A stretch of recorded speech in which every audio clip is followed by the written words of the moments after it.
my shoulder. Ooh, please don't rush in this time. Don't show her how you feel. Hold on my heart.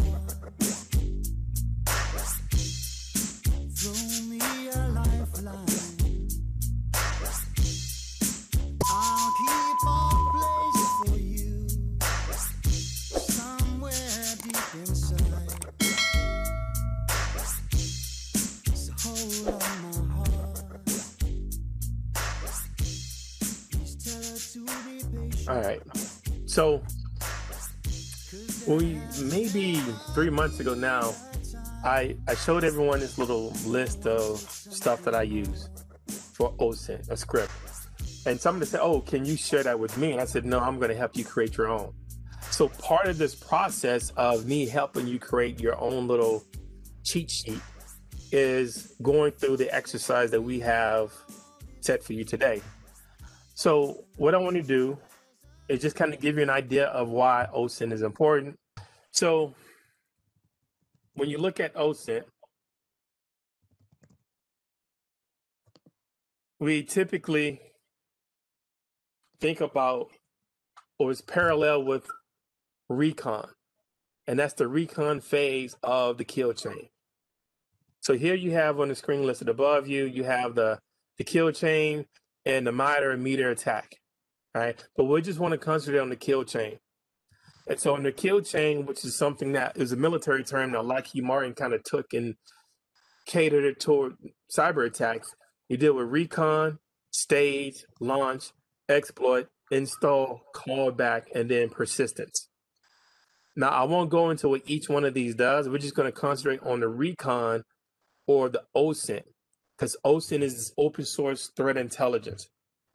So it's easier for me to find things that are publicly accessible for a company.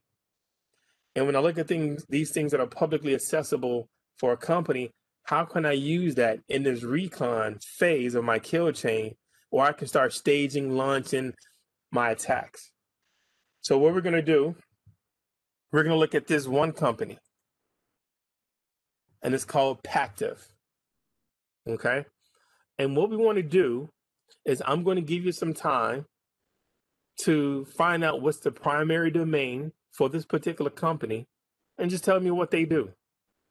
And then after we find this, we're going to go to scenario number 2, 3, 4, and 5, and so forth. Okay. Any questions so far? So everyone can see the share now, right? Now, once you start scratching your head, and this is the first one is pretty simple, right? But once you start scratching your head, give your time, and then we'll just talk about, okay, this is how I would do it. Okay. Now, to help assist you, because sometimes you wonder, well, what's step number 1? What's step number 2? I want to share with you something called OSINT framework. Okay. And you can use this as a kind of a cheat sheet. But if I type it in, it's going to come up with this cool little diagram, mind map, whatever they call it. And if I click on username, it's going to say, okay, username search engines or specific sites. And it gives me a list of things or sites or tools to actually utilize. If I want to find the domain name, exact same thing as well, right? Who is records, subdomains. Okay, so it gives me an idea of username, email address, domain name, IP addresses, and then it branches out to categories and subcategories until you finally get to tools. So the first thing, and let's say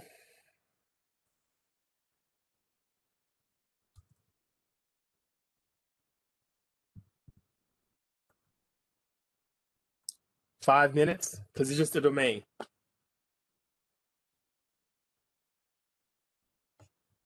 Should be less than that. Let's say 2 minutes. So go ahead and get started. Find the domain and tell me what they do.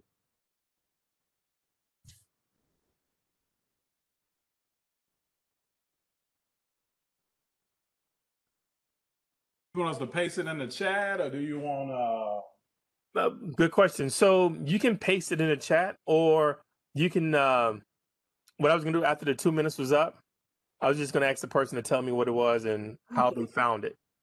Yeah, I'll. And keep in mind the purpose of this exercise, that some of these things are easier than others, but the purpose of this exercise is to get that blood flowing, hoping you taking notes, hoping that you are reviewing the material. So now that memory muscle can kick in, and then you can actually use this for your threat hunting and things of that nature. All right, so I think that was Al. Anyone else outside of Al wants to share how they actually found this information? So this is the link that I'll put in the chat room.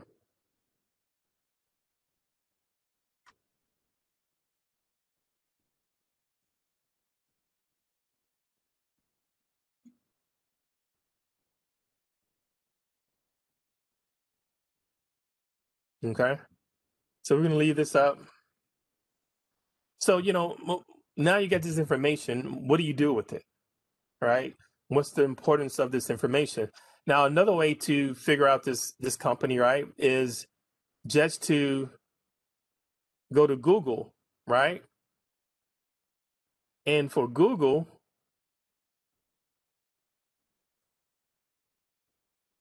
you can just put in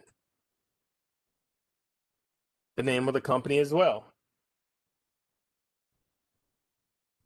Did you say active or passive? Pactiv, Pactiv. Thank you. Okay. So remember, Google's always your friend, and typically Google is always my first choice, right? So think, you want to think about in the mindset of an attacker, right? So now I have a domain name to attack. And then not only that, if I go to Wikipedia, I find out his headquarters. I found out the CEO. He's relatively been there going on 11 years now. Number of employees, where it was founded. Oh, it's has some parent organizations and some subsidiaries, right? Look at competitors. Let's go back and look at Al. So what I'm going to do now, I'm going to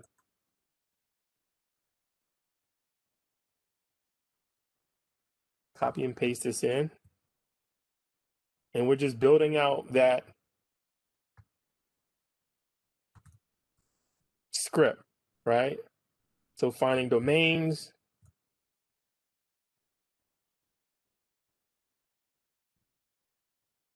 Right. So I know that based upon this, I'm going to this information.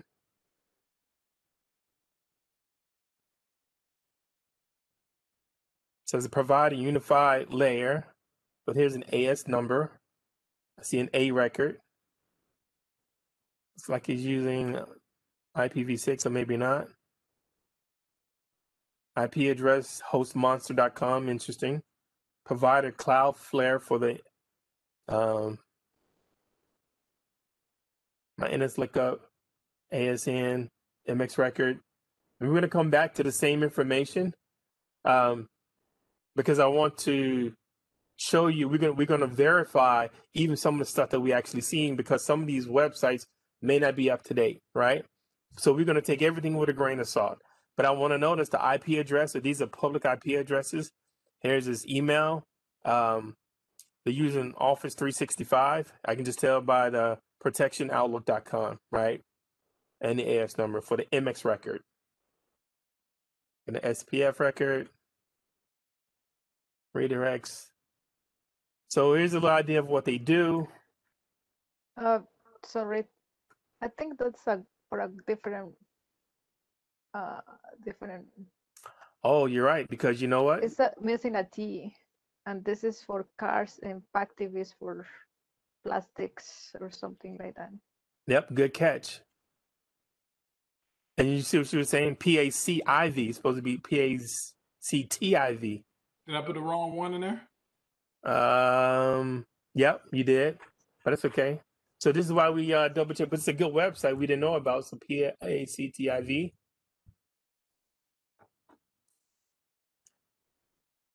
So we can go to this pactive.com. All right, now it's a little bit different. Get the AS number.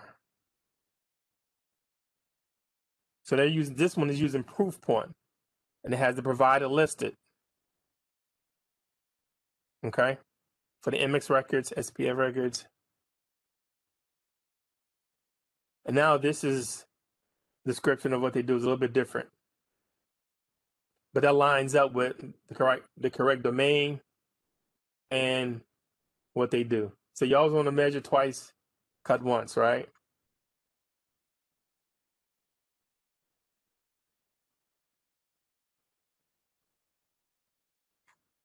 Any questions on this? Okay. So you have a domain. Oh, we just got another one. Let's look at this one.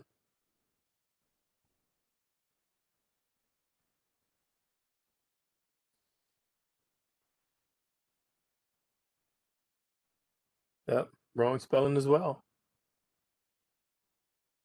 Let's see if I can change it in here.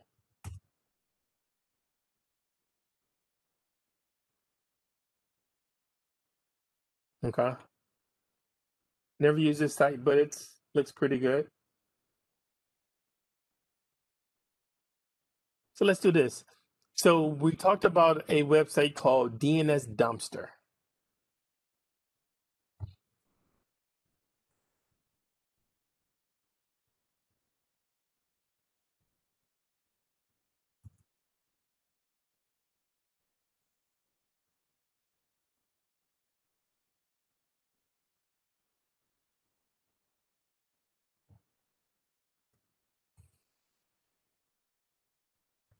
So once I find that domain, I'm just going to put in DNS Dumpster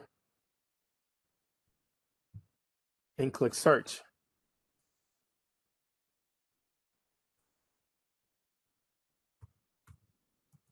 Active.com.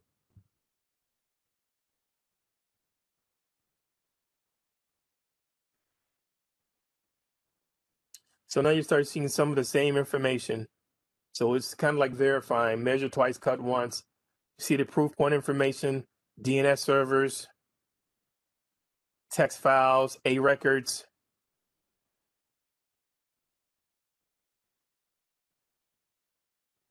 So now I'm getting a whole list of potential attacks or devices that I can attack or find compromises or vulnerabilities to. So this information lines up with this one with the correct spelling, and then verifying what I see from an email address perspective. I mean, not an email address, what Google found. Now, if I want to dive more deep into it, let's go see. You know, are there any subs for the company? And why is this important? I kind of gave you the answer to this one already. So we're just going to, there are, because there's my parent organization, and then here's my subs for it. And there's a lot of them, right? So typically when you have a parent company, the parent company is providing typically services for the subsidiaries. You know, they may have a hub spoke topology going back to your networking days where all the companies are funneling all their traffic into two data centers, primary and secondary, for them to get the internet pipe. Not to say it does, but it could be. They could be sharing information from an Active Directory perspective. They could be sharing information from a ServiceNow, Remedy, a ticketing system, the management system for their devices. Could be SolarWinds, it could be Cisco, right? So these are the things that you have to take in consideration. And also another thing is this: if I want to hack Pactive, right? If I want to find, get into it, be a threat actor, and I can't find enough information about it, I have a checklist of other things to start. So then I'll go for New Spring Industrial Corporation, see what I can find on them. If I can't find anything on that, then I go to Prairie Packaging. Then I go to PWP, Pactive Sales. I'll keep going through the entire list just in case one doesn't fail. I can have a foothold by another company. And if I really want to do it right, if I know there's a bigger bang for my buck in it, maybe I'll take the time and go through all of them and see what I can find. Because I don't want to just use one avenue of attack. I want to use multiple avenues of attack. So once I get in, there's a foothold. Because New Spring could have their own IT department. And they may be able to find me. But the guys at PCA West, they may not have their own IT department. Or it may be one man running the show. And because it's just one man running the show, he may overlook something. Everyone understand? The more information I find in my recon phase, the better my attack and my stronghold. Check out that threat crowd. Tell me what you think about the threat crowd. It'll actually show you all the subsidiaries and IPs and everything associated with that domain. I pulled it up. Let me go back to it.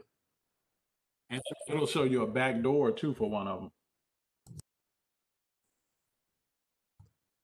Let's see.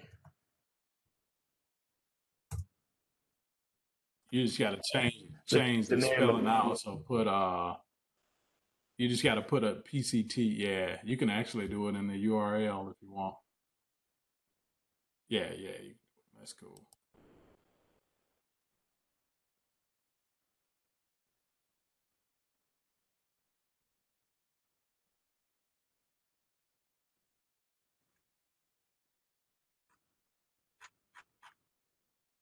If you go over on the other side, you'll see that you may have to move the mouse, but you'll see it'll span it out. I don't know if you could.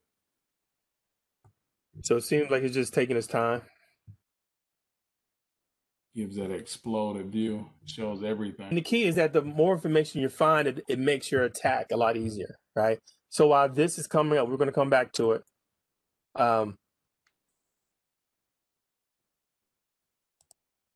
We already found that.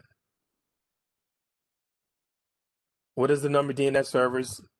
We already found that, right? MX records, we found that. So now we need to find sensitive directories for Pactive, okay? So I'll give you a few minutes to think through that. And then we'll see how the site is loading up.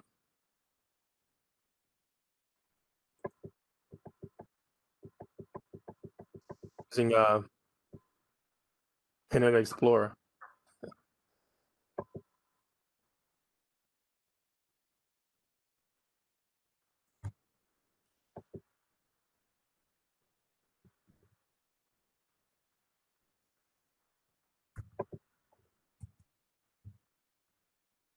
All right.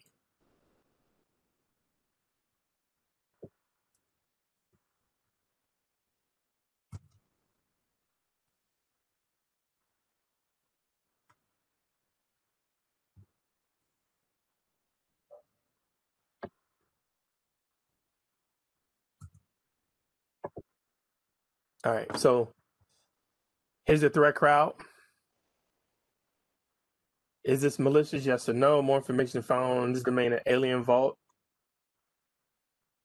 If you look towards the bottom, you see it even tells you there's a backdoor 132, and you can expand the view. Where's the on my right side or the left side? I can directly at the bottom. You see it says backdoor right by yahoo.com. On the left in the graph, he's talking. Oh, over here? Yeah, I'm sorry. Oh, okay. Yeah, so if you move the mouse, it'll expand and explode and contract the view too. Okay.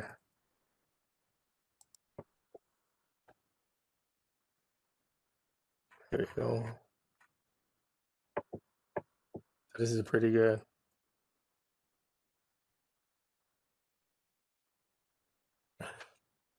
So the unique thing about this is when there's someone that's all, there's a guy named Phineas Fisher who's a hacker and still around. He's an activist as well. His main thing is finding devices that are already compromised, right? So this is definitely something that I've never been a threat crowd, so I'm gonna put it in my list of places to go. And then also is to note about DNS Dumpster. You can still, and we showed you this last time, but just for consistency's sake, that once you scroll down, you can dump all the hosts in an Excel spreadsheet, or you can view it in a graph similar to what Threat Crowd, and you can expand it as well. Okay. So this is pretty cool.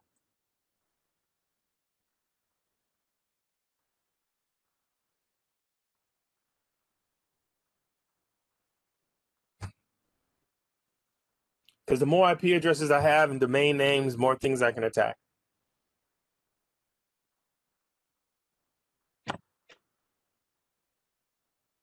All right, so I'll give you a few more minutes to find sensitive directories. And I forget to start the timer.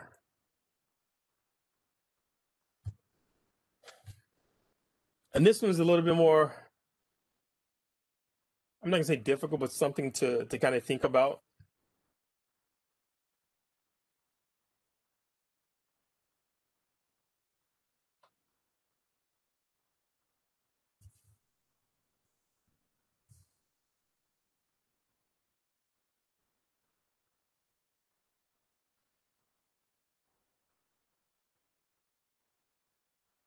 So since this is a little bit more thought-provoking, what would be somebody's first guess at how to take a stab at that? You can use Google Docs. Google Docs? Yeah. Google Docs and paste a directory. You can do like Insight in URL for certain file types. You can put the domain in and also in parentheses do like .mobi, %, and list some of the attributes out that would associate to sensitive files. And it'll pull up a ton of stuff.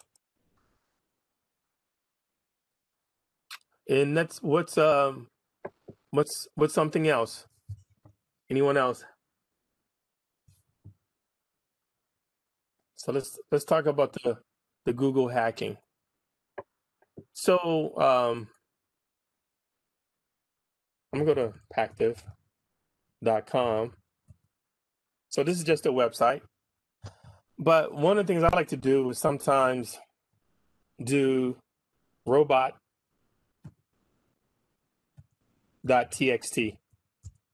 Okay.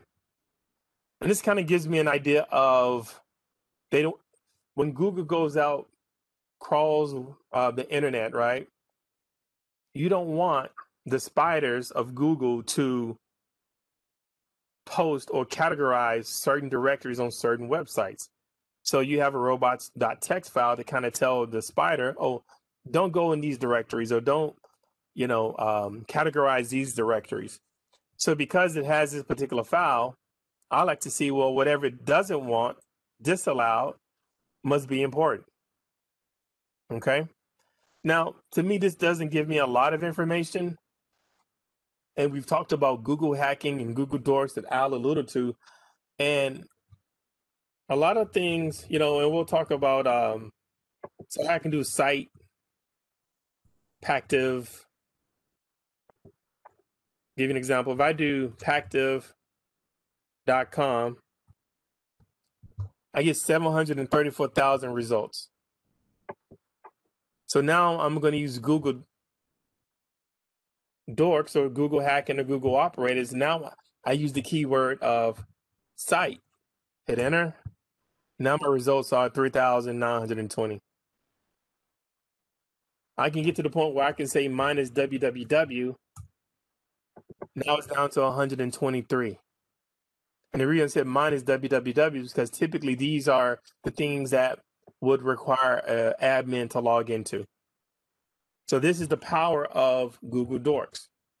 And this is something that Nick had talked about the other time, that if I go to Google Hacking, I get a list of specific Google Dorks that I can use. And if you click on one, it gives you a good explanation. This is one for Zoom. I'm assuming Zoom because it has it in the name, but it may not be. Now, another thing you can do is, which is a little bit cleaner, there's this website called pentest-tools.com. We're going to put it in our little notes here.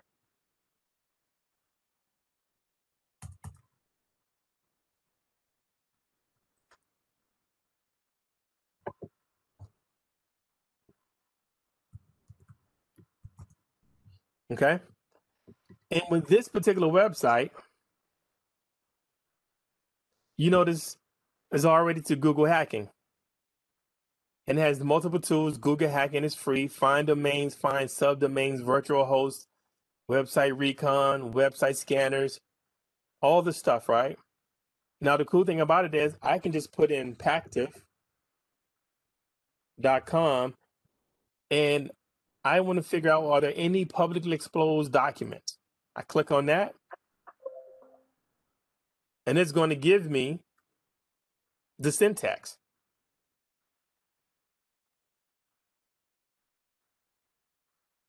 Didn't find anything. Docs, ODT, RTF. Okay, so my luck wasn't too good. But the key is this. The reason why I want to find specific files is I want to use it to look for metadata. Right? Now, typically I don't do metadata research. You'll find a lot of information from it, but I use that as a last resort. I try to find other stuff. So I'm just going to close that. Now I'm going to go directory listing vulnerabilities. So this is something that Al alluded to, using the entitle, something that Nick and I talked about previously. Here's site pactive entitled index.of. Couldn't find anything. Let's see the power of it. I'm going to do another company. With the Walgreens. Couldn't find anything. Let's find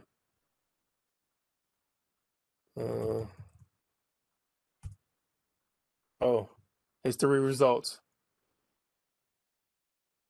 So something from a directory perspective isn't quite right. So make a mental note of this to say, this could be part of my kill chain, part of the kill chain in my recon phase, as far as, okay, there's something wrong with the directory structure, directory traversal, or whatever the case may be.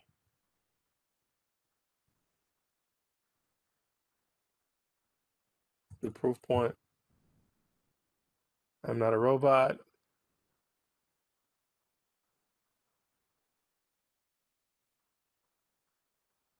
Bicycles. No. So if I click on this, you'll see the URL structure of it, which I'm not going to do. Configuration files exposed. And you guys get the drift, right? Okay, that one didn't lead to anything. Usually I like to get for SQL errors.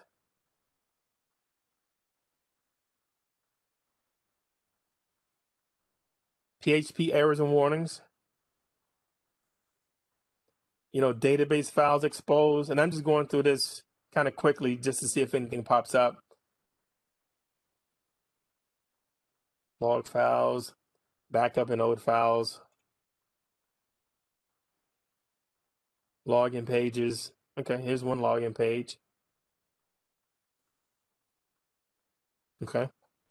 Now, although I'm saying the pactive domain, and it should hit any other subdomain underneath it as well, right? But I do have a list of domains from DNS Dumpster and from Threat Crowd as well. This is something new they just started doing for pastebin sites. So there's 3. So this is the beauty of pastebin sites. What do you guys see there?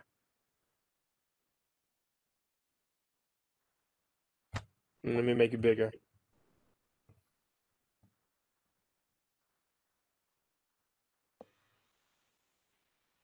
So we see some guy, we know his password, right?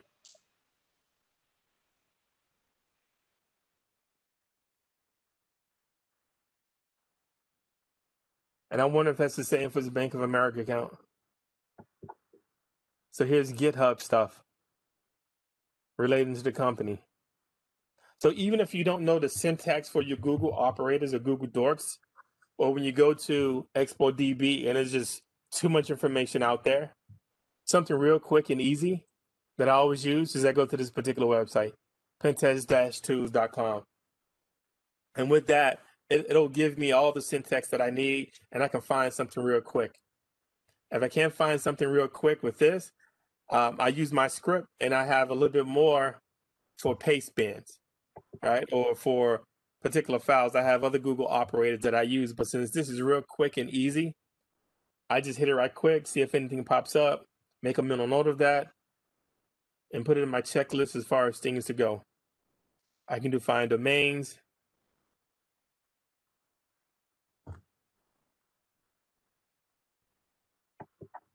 And we already have enough domains as well, right?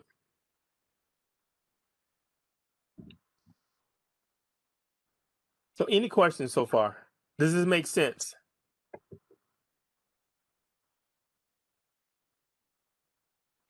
Yep, sounds good. Nope. So another thing as well, Nick just put in the chat, is dealing with combo lists. So let me show you this.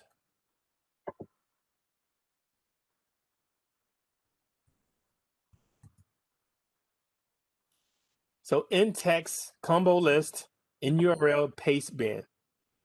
And then what I'm going to do is say in text as well, the name of the company or the domain.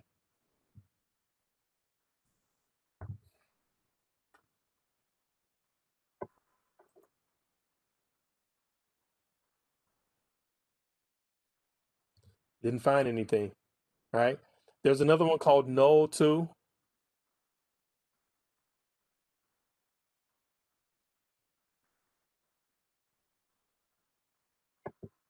Oh, I misspelled URL for one. Let's try that again. Okay.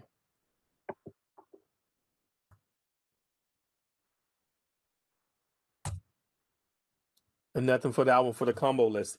And the combo list is basically a combination of username and passwords. So in the other pastebin, we actually saw that, the username and passwords, right? So individuals have these things called combo lists that's already prepackaged out there.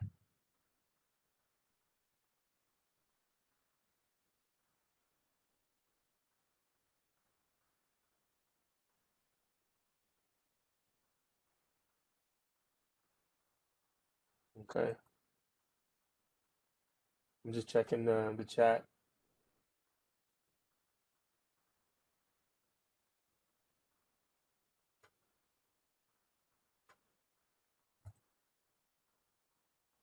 Might be easier. Can you hear me? Yep, I can hear you now. So the pastebin list that Otha had up earlier, that's what we call a combo list in our industry. So a combo list is a long list. It could be one name, I guess, but usually it comes down to having 10, 20, 100,000, and usually it shows up in a format of some type of username and then in colon to the password. So that list that Otha actually put up on pastebin, that was what we call a combo list. And you'll see that the operator in between like the username and password varies. It varies by author as well as by tool. There's some tools that you can only pass in a very specific type of character that it'll look for, meaning I can give you the idea with using Black Bullet. Black Bullet out of the box, I believe, looks at a colon. So if you put in a semicolon, it's not going to know what to do with the data. Yep. So that's what we call a combo list. And this is more than likely, this is probably someone's, hey, I actually have a true combo list. This is their verification. So this link, and the reason why they use Pastebin or a lot of the other paste orgs like Ghostbin's another big one, is because when they put this stuff in there, they can be relatively anonymous. So once again, if they're going through VPN, through some other, routes and means, somebody's computer, they can paste this stuff pretty anonymously. But yeah, these usually get taken down pretty quick by Pastebin and other paste orgs. Thanks, Nick. Anything else? Anyone else has some feedback to give? And because this is how we learn, and it's not, the way Al does it, the way Nick does it, or the way Ota does it. It's just trying to use everyone's method to come up with the most intelligence that we can use for a particular environment.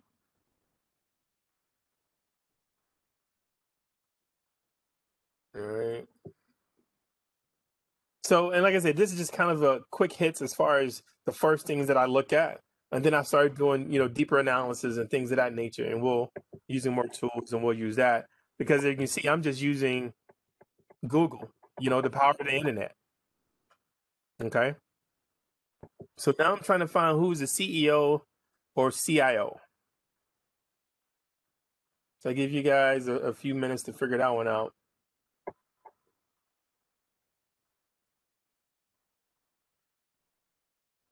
And when I mean a few, I mean two.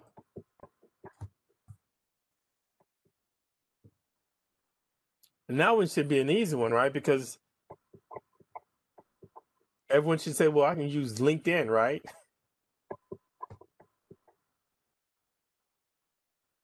All right. So we can go to, open up another window. Oh, I already have Bloomberg.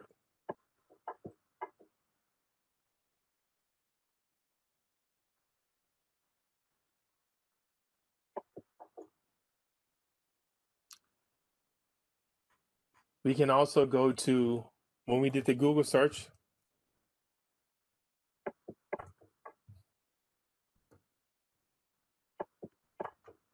hit the Wikipedia and then about. On Wikipedia, let's see what information. CEO is John.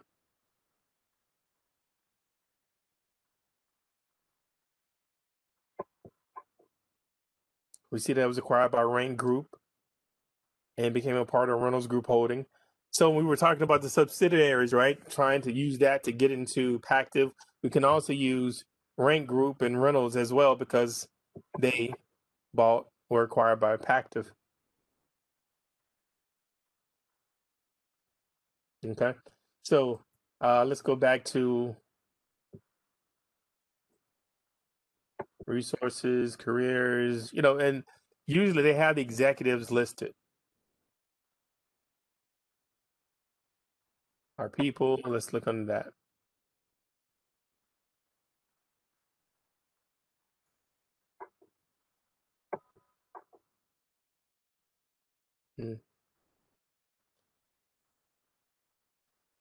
While we're here, you can do search for jobs, right?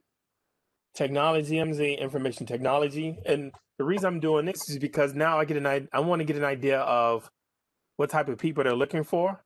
And I'm hoping that they have a very descriptive job search so I can figure out what they're doing. So I know analysts, SAP, still doesn't tell me too much besides they're using SAP.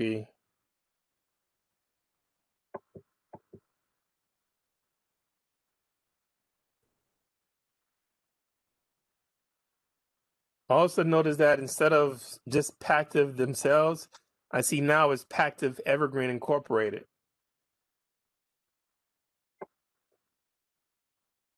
And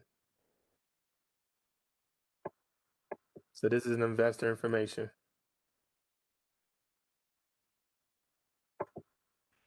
Okay.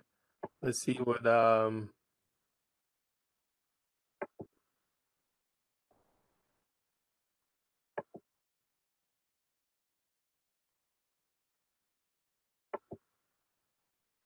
Bloomberg has to say. Executives, board members.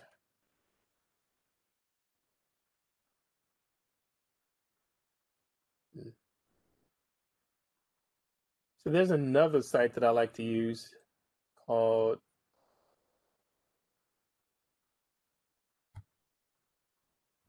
Corporation Wiki.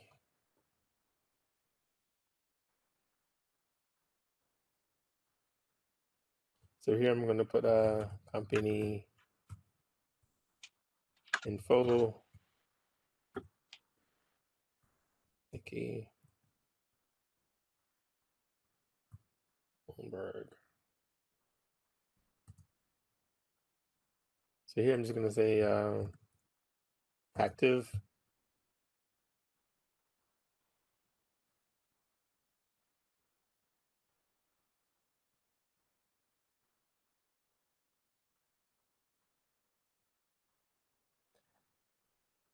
So what I'm going to do, I'm just going to,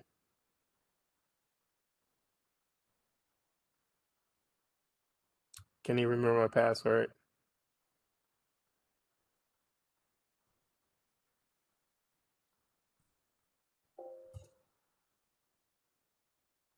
No, isn't it?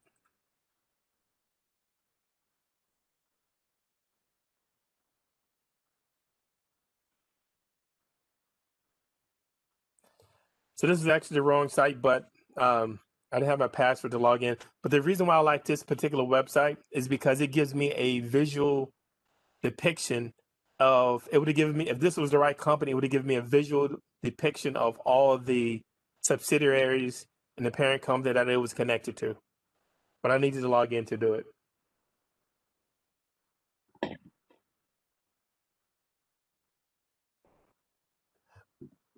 And when I log in, I just used a free account. So here's another one. Open corporate. Let me put this down.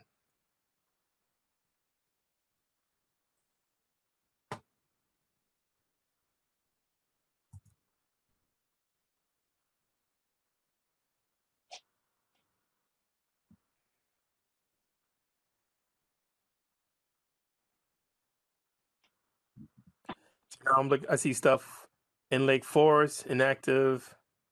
So this is probably the most active one.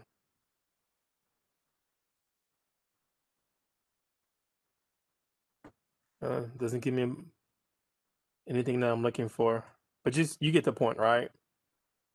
I know it's not in Phoenix, and I know I saw the Lake Forest, so this is the one. And we can do Pactive. Let's do this Evergreen, since we saw that.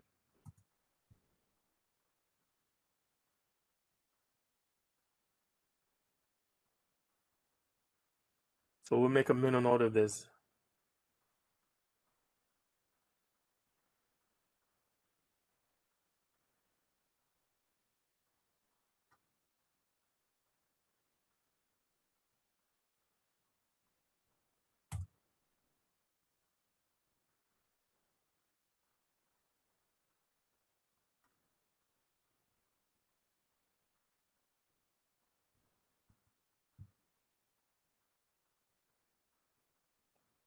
So let's put this one down.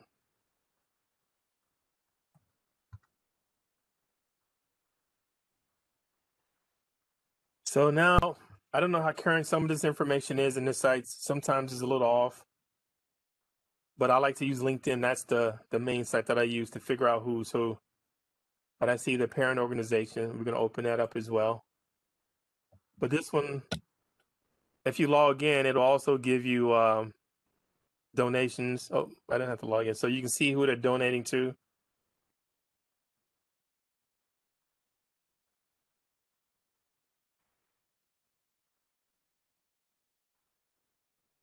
I don't know who this Robert J. Darnell is. Oh, guess that's him. Mel, 1931, Edgar, Paul. So he likes to donate.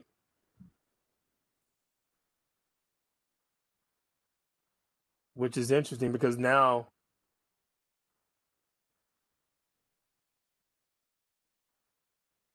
Federal Reserve Bank,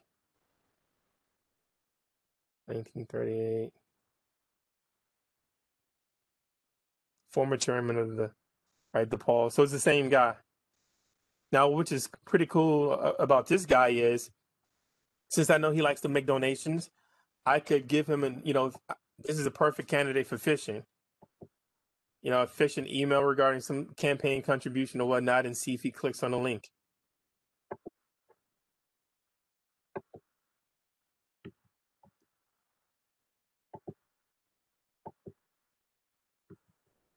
Someone else just gave me a link. Let's look at this.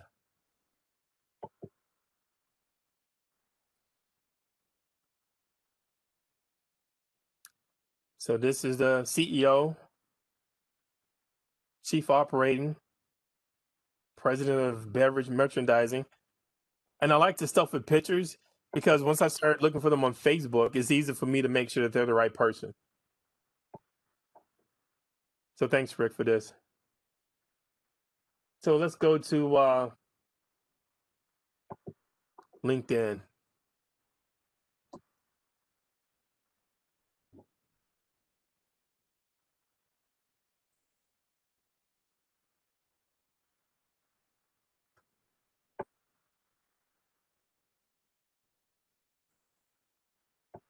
So this is Nick just sent me this, dealing with the board of directors.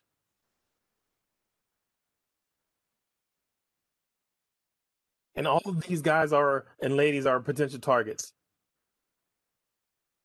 So I don't know if you guys watched the show, Mr. Robot, right? But there's one thing that Elliot said, that people make the best exploit. So I don't have to worry about whatever EDR or EPR the person is actually using. I don't want to worry about a firewall. I just want to get the actual people to click on a link. And if I can get them to click on their own personal email link or the work link, half my battle is actually won right there. So let's go to LinkedIn.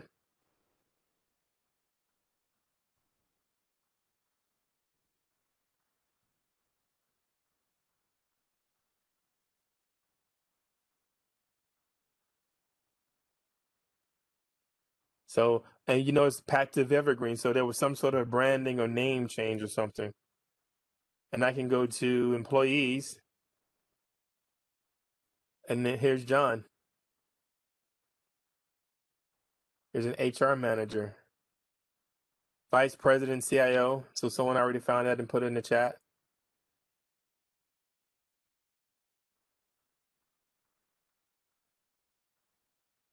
So he went to Northwestern. I wonder if he's in the Northwestern Alumni Association. I'll send him an email and find out. Or the West Point. Let's look at Chuck. Vice President, CIO. Both have an Army military background. I'm going to go back to this and I'm going to put in Pactive, but now I'm going to do security.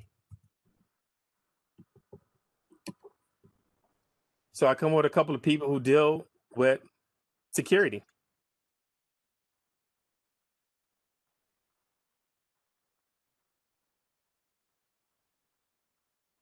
So let's look at this person. And which is pretty good. They don't have, usually people on LinkedIn will put what they're actually using at the job. Like, oh, I'm 10 years using Linux or admin or AIX administration or something like that. And then that gives you an idea of what they're actually using for a company. So now you can start tracking down vulnerabilities and things. Activity.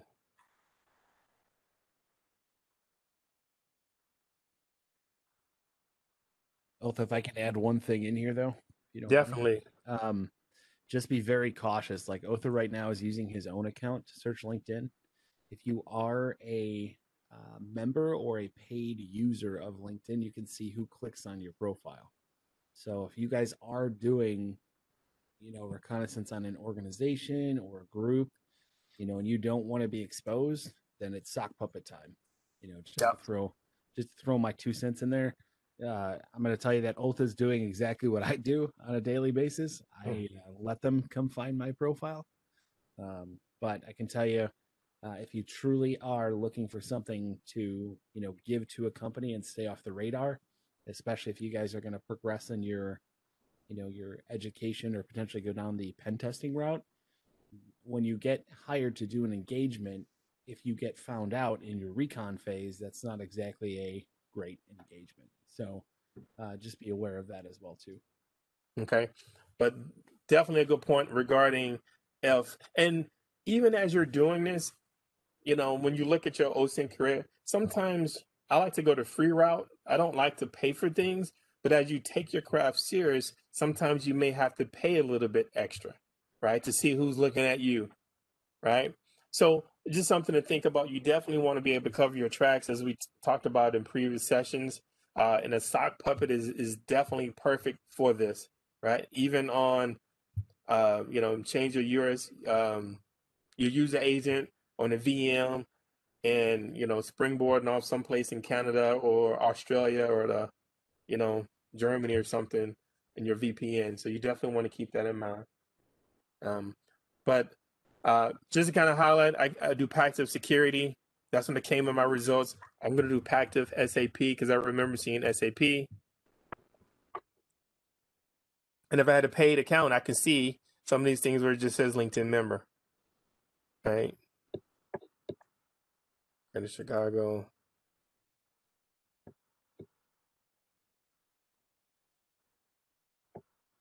Okay. Any questions so far?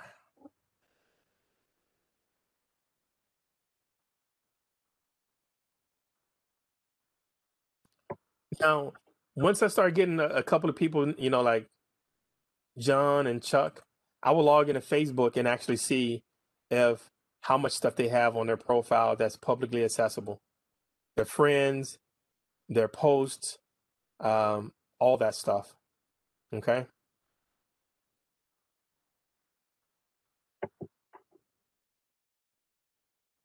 But now I want to figure out, what's their email address. So I'm going to go to hunter.io. That's my go-to site.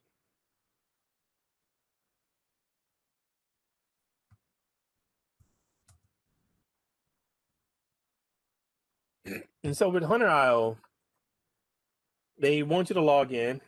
So this is where, when you have your sock puppets, this is what you use to log in with. I'm going to use my BDPA account.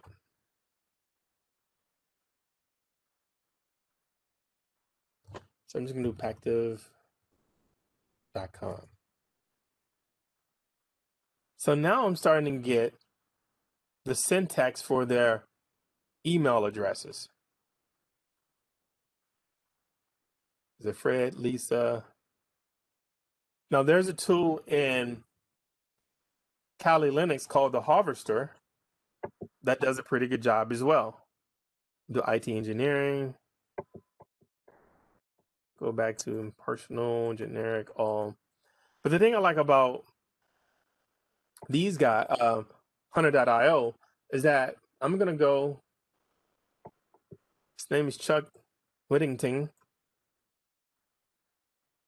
and I'm just going to copy and paste in the Hunter.io, and it's going to give me his email address. Okay. Now, typically, when you're a CEO, CISO, when you're C-level or even director, senior management, you ideally don't want to have the same email address syntax as everyone else in the company. And the reason why is that people like me and Nick and Al and whoever else is in the OSINT will just, okay, I have the email address. Now I want to start fishing against that particular person.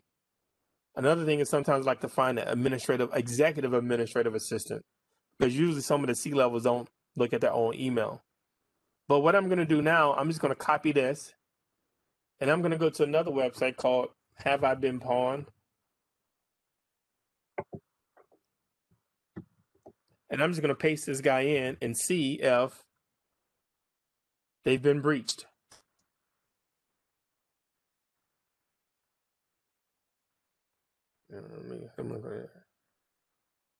Email addresses.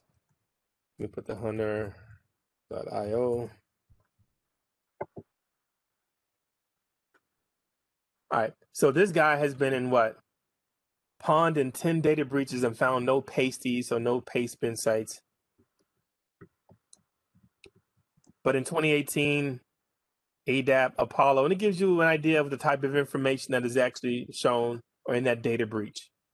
Apollo is 2019. Something happened in AWS. So you have to keep in mind when you're using your work email address, and LinkedIn, perfect example, a lot of people use their work email addresses to sign in with LinkedIn. And so when LinkedIn got breached, guess what? Your email address and all the information was breached as well. You didn't do anything wrong, but LinkedIn got caught and they got breached. So these are the things that you have to think about. I was in Home Depot and they wanted you to sign up for one of those, cards or whatnot. And the lady was like, it's only take you 5 minutes. I'm like, okay, I'll sign up because I'm in Home Depot a lot. And then they asked me for my social security number. I was like, what, you lady, you want my social security number? She's like, I don't want it. The company wants it. Social security number, address, and your email address. And I was like, I'm not going to put it in, no, thank you. And because if Home Depot is breached, guess what? It'll be underneath here where you see the verification.io, Home Depot breach. It'll be email address and social security number, right? And I definitely don't want people to get my social security number or bank account, right? But basically, definitely not my social security number. So companies have to think about that when they have these sign up, like you go to Walgreens, do you have your number? Do you have your card? Things of that nature, these things that you signed up for. Because if they get breached, your information is gone as well. So you definitely don't want to use your work email. And until you probably want to have that burning email that you use. Okay. So he's been in 10 data breaches and his password probably hasn't been changed since 2017. So that was Chuck. Let's go to Big John. Copy, go back to hunter.io, paste it in.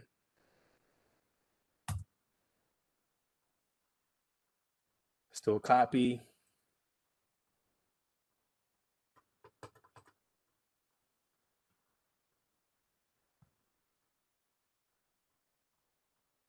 He's in 10 as well.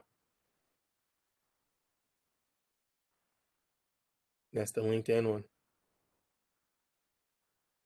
Okay. So something to keep in mind, like I said, there's a tool, the Harvester, which is in Kali Linux. I just don't want to bring it up because I should have had my Kali Linux open up, but I didn't. One of my favorite ones is dhash. You have to pay for this to get the best search results. The customer support is horrible, but I do like the data.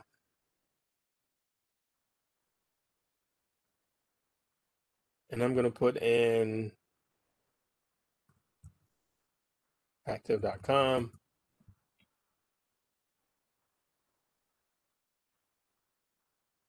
So it's telling me 3,710 results. Here's one, and it gives you the source of the data. You can press entry for removal, but if I click on this, I get email address and password. And this is not the actual password. And I'm going to edit some of this stuff out when we post it. But I noticed that anyone that deals with the collections data, the password always comes up to be the domain name. Sometimes you'll see the hash of it, and you can take that hash and put it in like hashes.org and see if someone has already cracked it or whatnot. And then I don't think the searching is pretty cool with the hash, but like I said, the information is pretty good. Because share this data, they have another one begins with a Z. They will actually show you some of the passwords. But as you see, it's 3,710 and only lists like 10 per page. maybe 15 or something like that. So scrolling through it and finding this stuff is pretty daunting task. But I like this one out better than the Harvester because it's going to give me, in some cases, the email address, the passwords and the email addresses. The Harvester will give me the email addresses plus some domains and things of that nature as well. And I can shoot it to a text file and easily put it in the presentation or put it in the word list or something.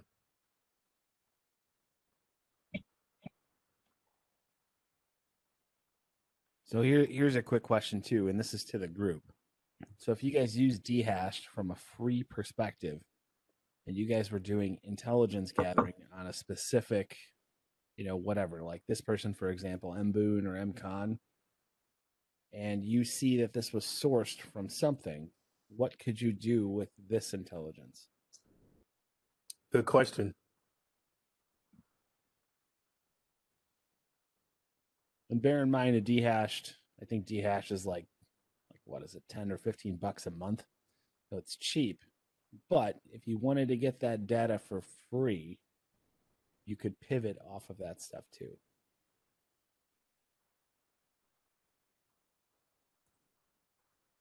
Anybody got an idea?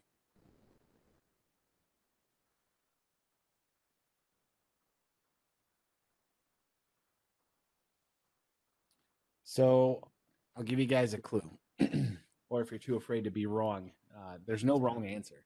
You could literally do a Google search like it looks like Otha was just about to do it. Yep. So a super common way that most of these files end up on the internet is in torrent files. So, for example, and I'm not trying to put on your black hats all right now and have you guys go out and find whatever you guys want to, but believe it or not, a lot of the data that anybody wants in this entire earth, you can find in a torrent file. Movies, books, data, intelligence, it's out there because it's been leaked. So, for example, I can tell you, and I just did another search on what they called the collection share, which for you guys that don't know, that was a group of collections. It started off by being called collection number 1, and then somebody else released a collection 2 through 5, which the data really wasn't, it wasn't different. It was just organized differently to resell it. So if you go out to look for something like this, if you add, the simple word of torrent at the end or collection share torrent, I know Oath is trying to look for, that would be such a common phrase. Try adding torrent after the share. See if that'll help it.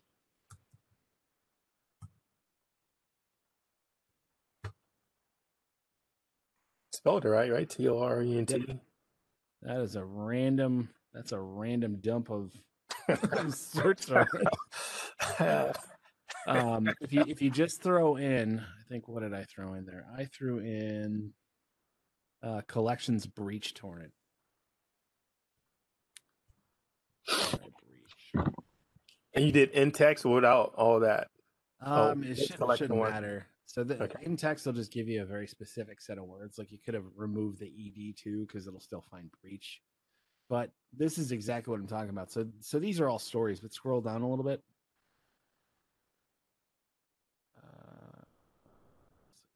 Stories. Hey, go to the next page. We're actually looking for the torrent site. Go to the next one. If we don't get, right there. So look at that. So torrent consulting. I mean, that might not be anything, but the data dump. You know what? Go to your search. Get rid of the intext and change breached to breach. So if you guys remember, this is where you could potentially get stuck with doing dorking. If you're not getting exactly what you think you should be getting from this, try undoing the dorking. So this is what I got. And if you scroll down to, keep going, I think it was the new, that'll work too. RAID This one there? Just as a general thumb with RAID forms and any actual hacking forum, they will collect your IP address. So if you scroll up a little bit more, there's one. Keep going. One more. right there, news.y combinator. Mm-hmm. So click on that one. So this one will actually give you the link for collection number 1 and mediafire.com. So go ahead and click on mediafire.com. It won't download right away. Oh, I just checked. So it brings you to a site that says, hey, this is a collection 1 torrent. Would you guys click on that? Not on my computer. That's when you go to the public library and click on stuff. So here's a good lesson. And I've learned this lesson the hard way, and I'll let you guys disseminate how that happens. But I can tell you that, in searching for this one, I've ran across tons of torrent files like this. So what'll happen here is they'll leave this torrent to actually get, enumerated into where some torrent on the internet is. But this one might be okay. And to the common person, you're like, oh, well, this one's okay. So the torrent should be fine, or the actual file should be fine. That doesn't make it safe. So this is just a good, a good learning lesson. Just be wary and be careful. Now, this one would royally stink to try and do a malware assessment to. Like, we can probably put this, collection1.torrent into like a virus total or something else and see what it does. You can open up a sandbox and throw it into there and see if it'll open inside of a torrent viewer. You can also explode the .torrents on some online resources to see where essentially a torrent is just a set of directions for the torrent harvesting program to go out and go get the collection of data. So there's different ways that you can kind of play with that file. But what you can't do, and what you guys probably don't know if you've never seen collection 1 is almost a half of a terabyte. So I actually have collection 1. I harvest it for work. It stays on, a non-attached SAN array for storage. But I can tell you that collection 1 was not all that exciting to me. And I'll tell you why. So this is something super common that a lot of hackers do, and even the people that are out for money. They're super savvy and super smart people. And you know what they do really well? Social engineering. So what this person did is he literally went around the internet and collected into a large collection all the breached passwords that were on there. Now, I can guarantee there probably was some new ones in there that were on there, but I can tell you every single password that I looked for that I knew of previously from other large breaches, they were all in there. So this guy was selling this thing, I think, for, what did I pay? Like $4. I think $4 for his torrent link or whatever it was. So, and even that sketchy, buying it directly from a hacker. If I was a hacker and I was selling this stuff, I would implant something, a tracker or, a backdoor, and start Bitcoin mining on your computer, and you wouldn't know it. But it just goes to show you that you can pivot from potential paid sources. I haven't had to pay for very much, outside of work. My work is different because I can't use, what would be borderline in the gray of unscrupulous morals to go out and get. I won't do that on behalf of my company, but I can tell you can find a lot of the stuff that you actually need to go out and get by, once again, backing up and going, hey, here's what I can look for, and use Google dorking or Google searching. But again, I wanted to point out, just be careful. Be careful on what you're downloading, and be careful what you're playing with. Yep. Good advice. Thanks, Nick.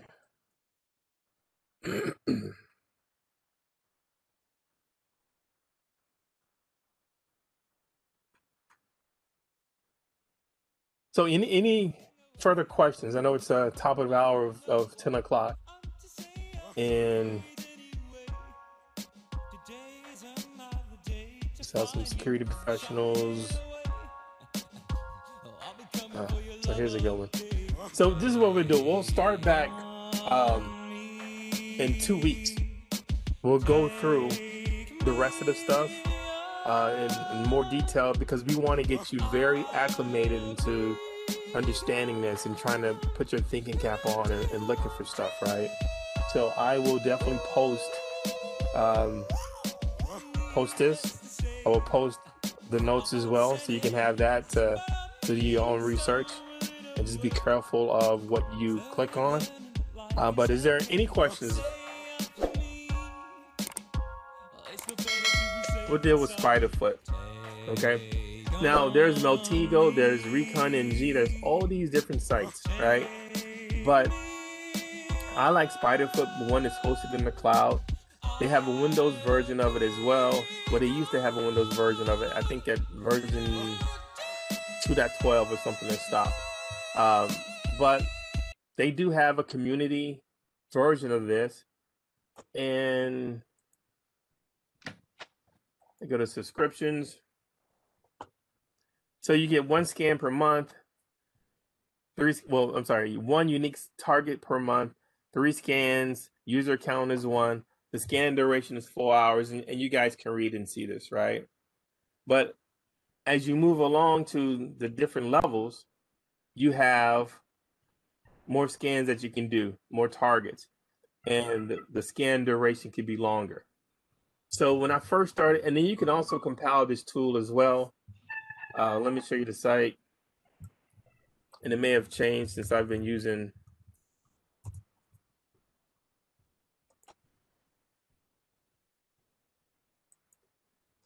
Yep, so they still have the open source edition that you can download. But very, very good tool. So just going back here, and the reason they have the scan duration is because once you initiate a scan, it's going to go out into the ether and look for everything. So some companies may only have, it may take them 30 minutes to do a scan, right? So if you go to the bdpa.org website, it probably takes them maybe an hour, 2 hours, because their website is not very big, right? It's probably hosted on GoDaddy or something like that. And so it doesn't have to crawl too much to get that information from. And I'll give you a glimpse of that information as well. But I remember doing a scan when I compiled the code myself, and I let it run for 48 hours and it was still going. So you want to keep that in mind, that depending upon the organization and the size of it, it could be a lot of information out there. And this guy will crawl and find as much information as possible. Now, to give you a glimpse of the type of information that it's seeing, we're going to go to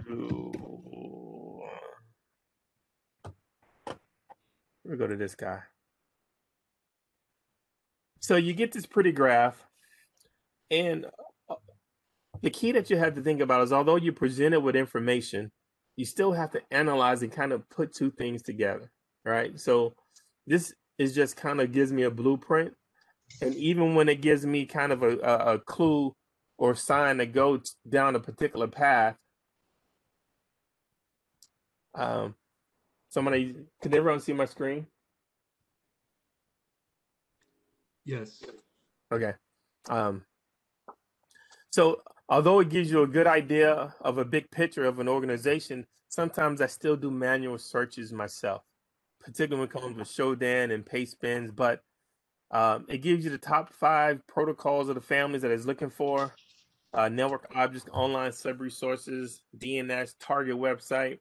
And I'll show you how you get this information, but I want to give you an idea of what it actually looks like. So I just kind of click on one,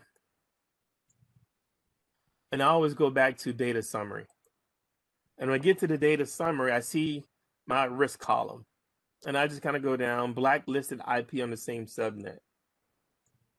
May or may not be important, right? I know the subnet mask, so there's something wrong with an IP address on that network range, but it doesn't tell me that it's me, right? It just says something's wrong with somebody on my network. But if it's a hosted environment, I may not care about it. So I look for the things in red. I go down to the hacked email addresses, and I get to see what they're providing. All right. Now, I still use have I been pawned, or because the have I been pawned gives me that email address matched to the same breach data that it was coming from. So this is Adapto data contacts. It still give me that information, right? Dhash will take it a step further and provide me with a password or a hash, right? So this kind of gives me an idea of the email addresses. Now, sometimes I'll run the harvester on Kali Linux to get a different list as well, just to kind of compare and contrast, to trust and verify, and use the carpenter's rule.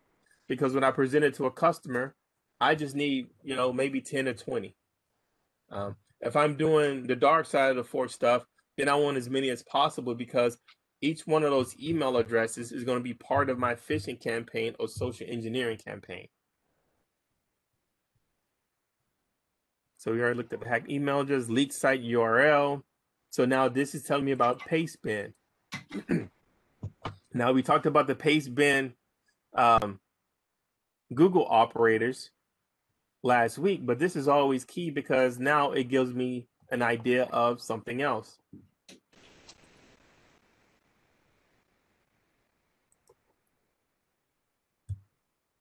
So I'm just going to paste this in. Yep, so it wasn't found. But if it gave me 5 or 6, I can compare it with what I found, or maybe it found something that I didn't do through my typical Google search, my own Google dorks that I set. Malicious IPs, addresses for the organization. Now I'm getting information from Gray Noise, and this is a site that I use a lot. And we were going to talk about it in general, but the reason why I like this website is because it's telling me that this IP address, and we'll talk about some of the syntax to find. It says this IP address has been observed by Gray Noise scanning the internet on the following ports: 443. Now, what is port 443? I'll let that be your homework to figure that one out, right? SSH. SSH, right? So for some reason, why would I can't think of a good reason why SSH should be scanning the internet for this website to pick it up, right? Now, it could be a good reason, but I put that in my memory Rolodex, this particular IP address. And once I get this IP address, what I'll do, I'll jump in Shodan just to see if it's out there. And remember with Shodan, when you want to do searches, Hey, port 443 is HTTPS. SSH is port 22, right? I apologize. I was scanning on HTTPS using 443. You are correct. I'm wrong. Yeah, that was it. We were testing you out to see if you were going to pick it up. Oh, yeah, I was signing up for Spiderfoot. It's good to see you, Jay. Haven't heard your voice in a while or seen you in a while. Missed you guys, man. Yep.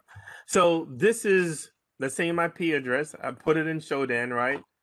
Doesn't give me a lot of information, but it lets me know that I can build a picture to figure out, well, what's wrong with this IP address, or is there something wrong with it, or I'm looking at now MySQL, PHP, WordPress. So we know in Kali Linux, there's a host of tools to look for WordPress vulnerabilities, right? I can run Nikto or something.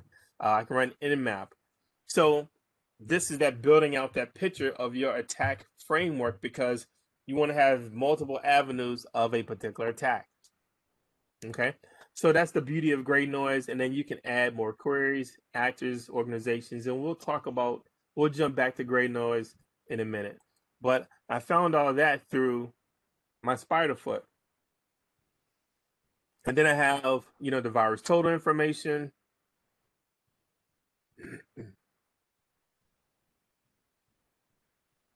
So it says, relations 1 malware, but then it says it's clean. Let's see what else it says. Let me go back to the Spiderfoot.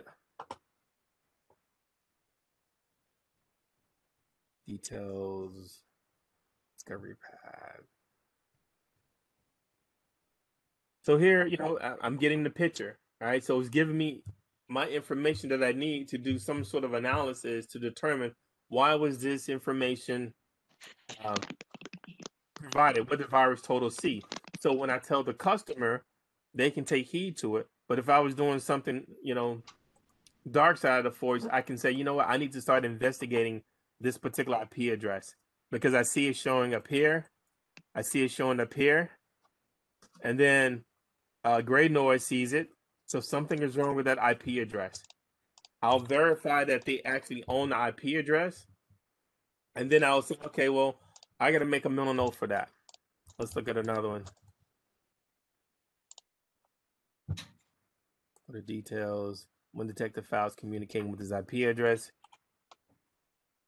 I get the whois lookup information. So does everyone understand the process, right? The method. I'm just going down, I don't want to say a rabbit hole, but I'm just using one tool to help feed the information for another tool. And then here's another one for gray noise.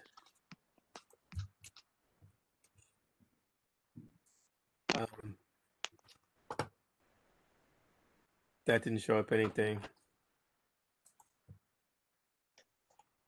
Alien virus total. But this gives me a lot of information to kind of go down that path, right? And if I look at this range, what I'm going to do, I'm going to jump back to Shodan, go to my search, and I think it's net.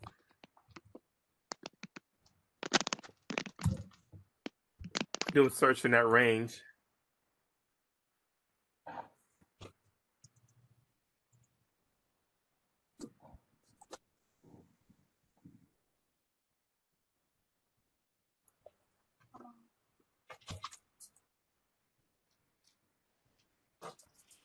So 264 IP addresses in that range because it's a, now ironically, it's a, says /24.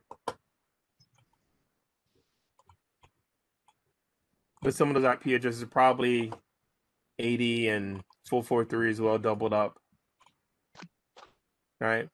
So just going down that rabbit hole. Let me see what else I can find. So let me go back to data summary. We did the email addresses, we did the site URL, malicious IP addresses. I'm not gonna worry about the IP subnet. We kind of touched on that already. So now I figure out what certificates that are expired or certificate host mismatch.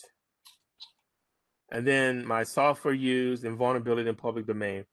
So if I have an expired certificate, right, and you'll find some companies have expired certificates, and hopefully not you, but someone that you know, or maybe someone you don't know, they will just click on the link, right, for the expired certificate.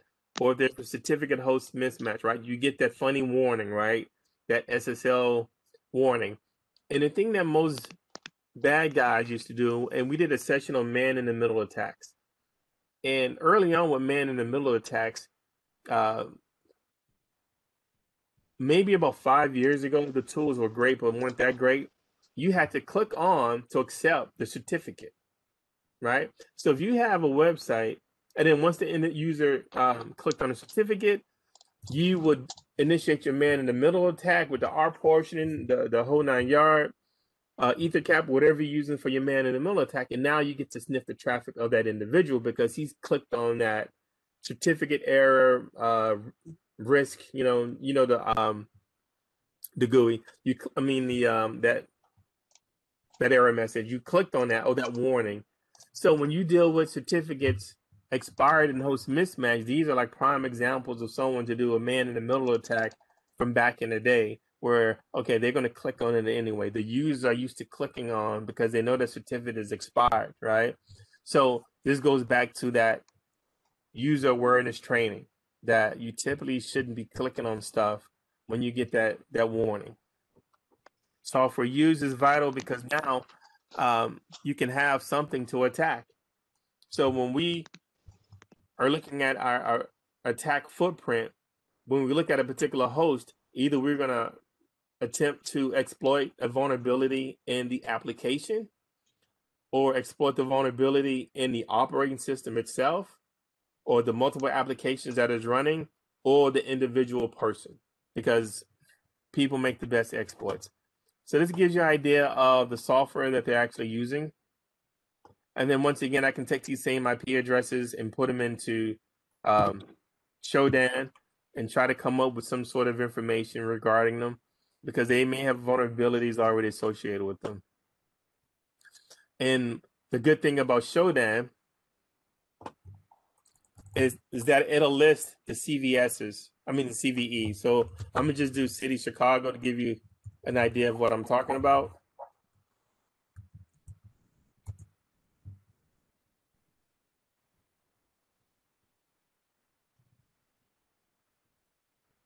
So I get 2 million.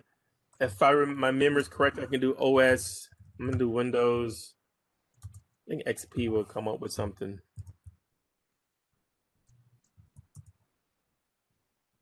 Didn't like that. I'm gonna do Windows.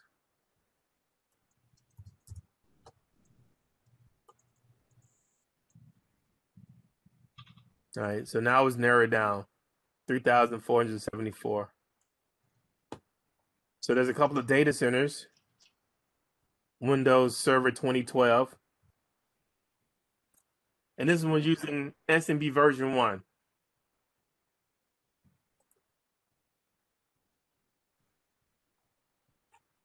Doesn't listen to CVEs. Typically the CVEs would be on this left side here, but we'll find one.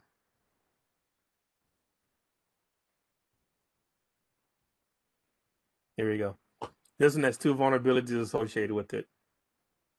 So once I find the IP address, once I find a vulnerability, or you show Dan to quickly find if there's a vulnerability, and they're using FTP.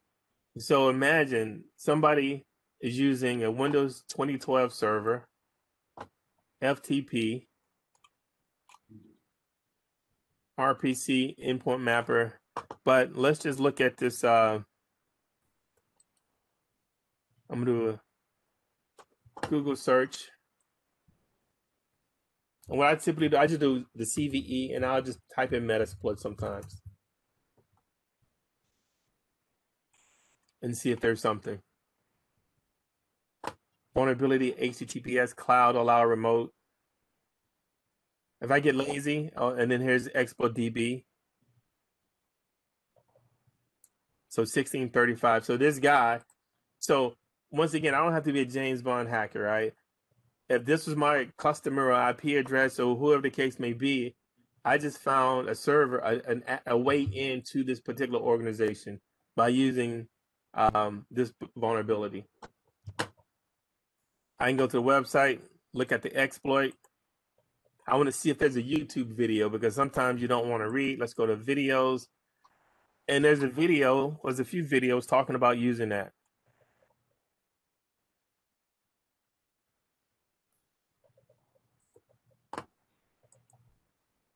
So this is the actual exploit from exploit database. You can download it. I don't know if you guys understand or read assembly, but then here's someone talking about the exact exploit.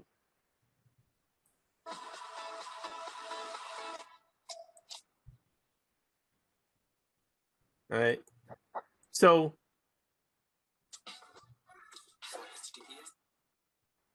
hacking, is definitely you want to be able to write your own tools, and you want to be able to say, if I download this, what would it actually do? They got the original proof of concept at this particular paste bin, but here's the actual code. All right.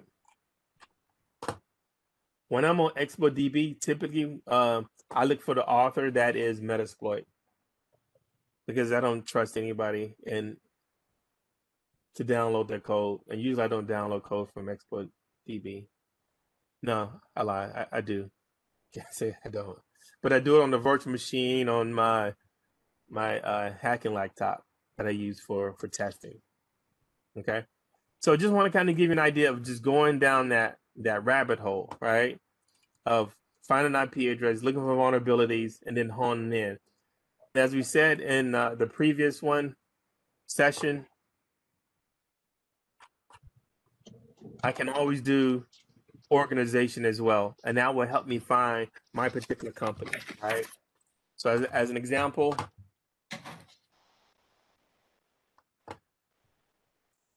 I'm going to do org, colon, just going to do Cisco systems.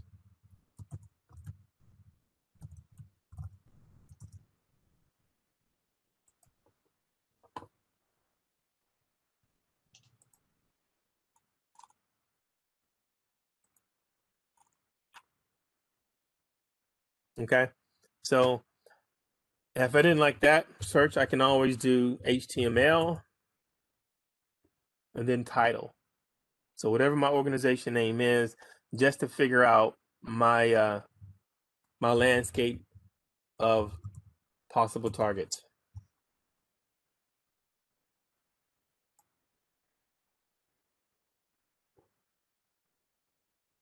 Okay, because some of these may not be Cisco Systems, the company.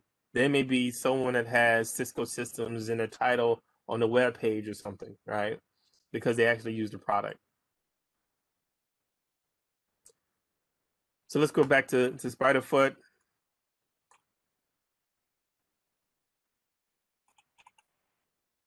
We talked about certificates, software use, vulnerabilities in public domain. So now here are the CVEs. Now they're going to tell me that they found these through Shodan, right? And I have IP addresses, so I can start going down, looking at each individual one to see if there's a CVE,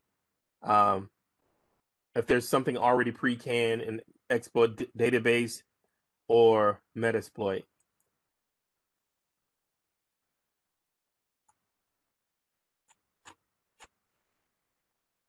Okay.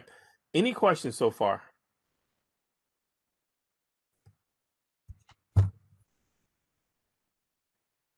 So this is, part of the reconnaissance phase of the kill chain, open source threat intelligence, because I'm just using publicly accessible information. I'm not going on the dark web or the deep web trying to find this information. I'm just looking at stuff that's already out there. And what I typically do is find the stuff that's in red. And that's why I kind of earmarked. And when I set up my scan, I'll show you that in a minute, I can set it up to scan passively as well.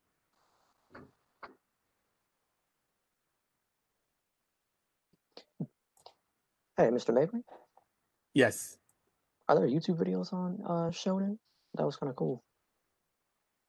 Yep, there's a lot of YouTube videos on Shodan, and pretty much all this stuff as well. There's I think an inexpensive book too. I think it's about $10. If you do some pretty simple OSINT to find it, it's actually the user guide for Shodan, which is pretty good. It works really well. I'll try and find the link. Okay. Thanks, Yeah, Nick. that'll be great.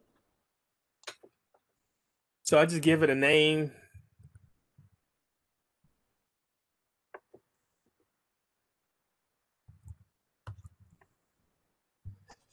And you can put multiple domains in here as well, or you can import a list. And then you can say I leave this as a default. My main concern is the modules that I actually use, right? Because I don't want to do something that's active on a particular website. So I don't like to scan websites to look for open TCP ports. I use Shodan to do that because Shodan it crawls information and it finds that stuff for me. So I'm just using the information that they provide. And so that's the key, that I can have modules where I just want to passively scan stuff.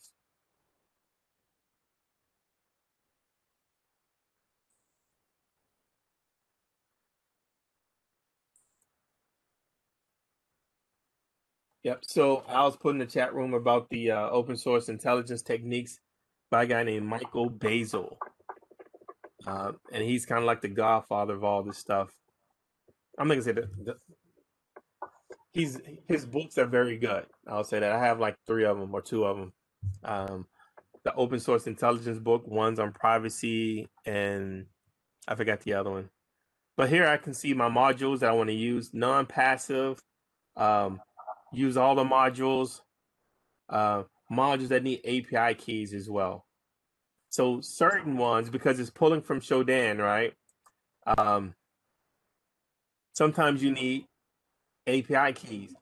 And when you go to these websites, like Abuse, IPDB, it gives you the step-by-step what you need to do to actually get an API key. Because what Spiderfoot does Like I'm showing you all these different websites. I'm going to show you the gray noise one. You may not want to do that or show them. You have one tool that you can actually use to actually do the work for you and populate it in this particular portal, right? And when you look at ReconNG, Meltigo, they all have a component where they go out and pull in information using API keys, right? So this is no different. Okay, so you put the API keys in that you want to have, and that's under the configure. And you just basically, when I go back to the scan, I'm just going to type anything there. You just click run the scan after you set what type of scan you want to run, how passive, how aggressive you want it. Okay. Now, I typically have mine already preset. So when I go back to my scans, I just copy one that's already there. So I just clone it, rename it, and then I click run because I don't do anything that's actively scanning a particular website. Any questions on this? So Nick put the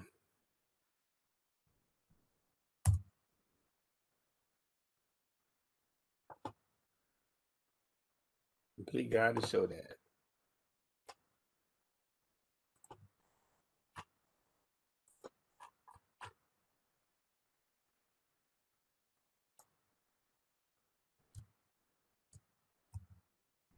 Okay, so Spiderfoot is what I use. One of the tools that I use to kind of get everything going, plus the stuff that we showed you in the previous session. We'll touch on gray nose in a little bit. This is our paste bin. So built with. So this is a pretty cool website. You just put in a website. I'm going to put in PPA.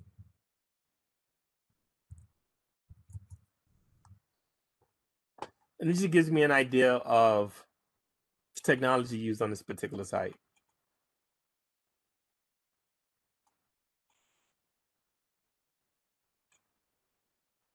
Okay. And my overall goal is to have more information than I actually need. Because the more information I have, then I can start strategizing to determine how do I attack this particular site.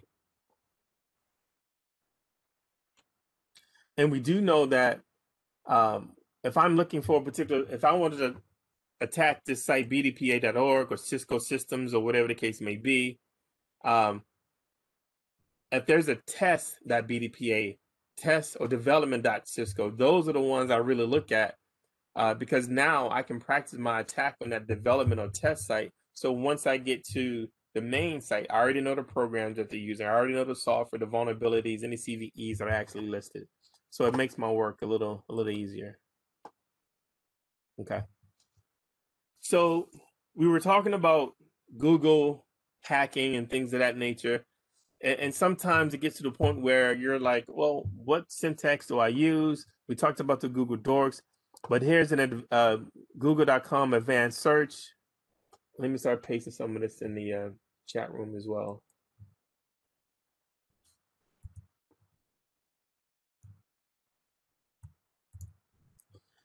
And you get an idea of how to do those more advanced searches. Okay, so we talked about that one site where I can look for file types, right? In Google, and it was all automated, right? But now, to help me with that learning curve of understanding different file types, I can use this.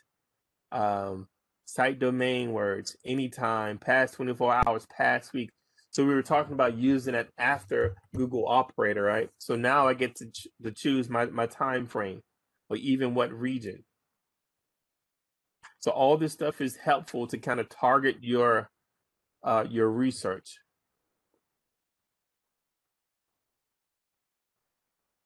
Okay.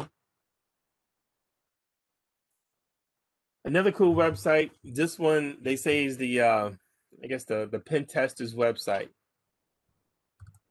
So I'm going to put in the domain. Let's see what domain I'm going to do this time. We'll do checkpoint.com.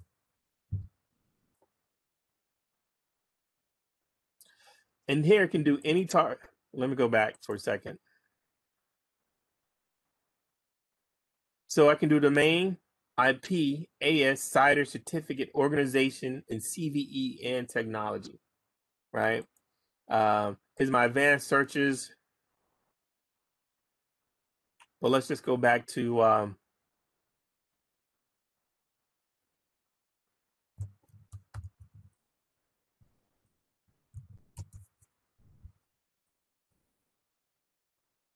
okay. So here I get information about the company, DNS records, view the details.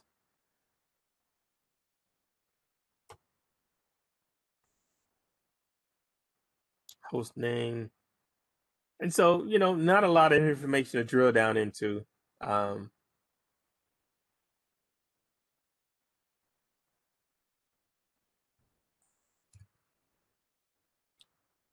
uh,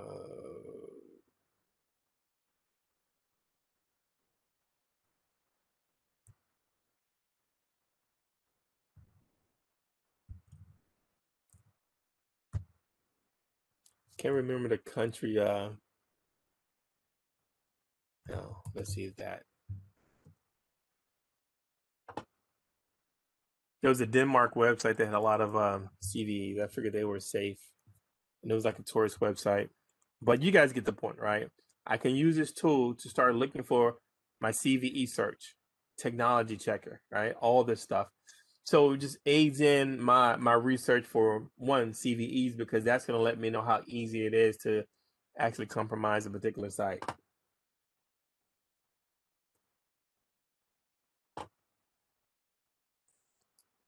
Okay, and then grade noise. So we already saw the power of that particular tool, and you can use tags like let me show you this. We'll do Siemens PLCs, right? So Siemens is a manufacturer of companies, and PLCs are pretty much the devices that control robotics and things of that nature from a manufacturing perspective, right? And I could have did Rockwell Automation, but I normally always pick on them. So here's a good one, malicious ISP. Let's see what this one is.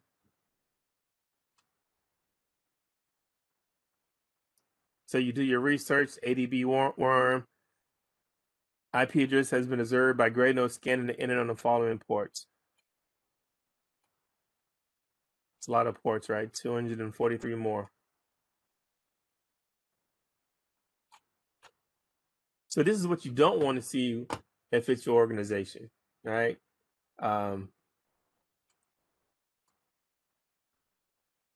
You can do, let's do classification. Let's do,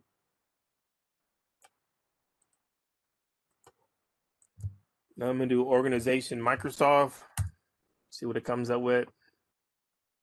14,000 results. All right. Oh, that's interesting. View IP detail.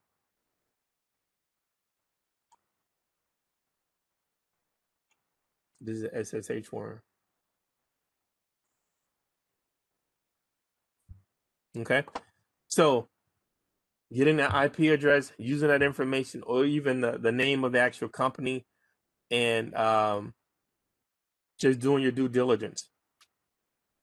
Now, although it seems like I'm going through this relatively quick, this could be a tedious process, right? Because the thing is connecting the dots, right? And that's the key that you want to think about. Just because the Microsoft stuff shows up as red, you know, that's kind of like a no-brainer, right? But there could be something that showed up in green or unknown that may be something to take a look at as well. So it kind of depends upon what your overall goal is. You know, if I was a threat actor, I see the red, I'm good, because I know there's something wrong with this IP address. Now, the next thing I need to do is to make sure that this is the Microsoft organization, that they own it, right? And if it is, well, maybe I can do something nefarious there. Okay.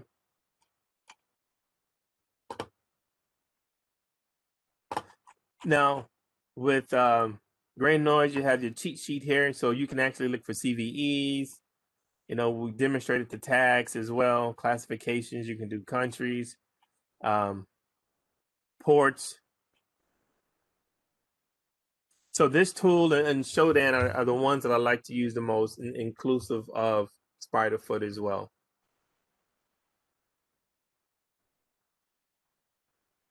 Okay.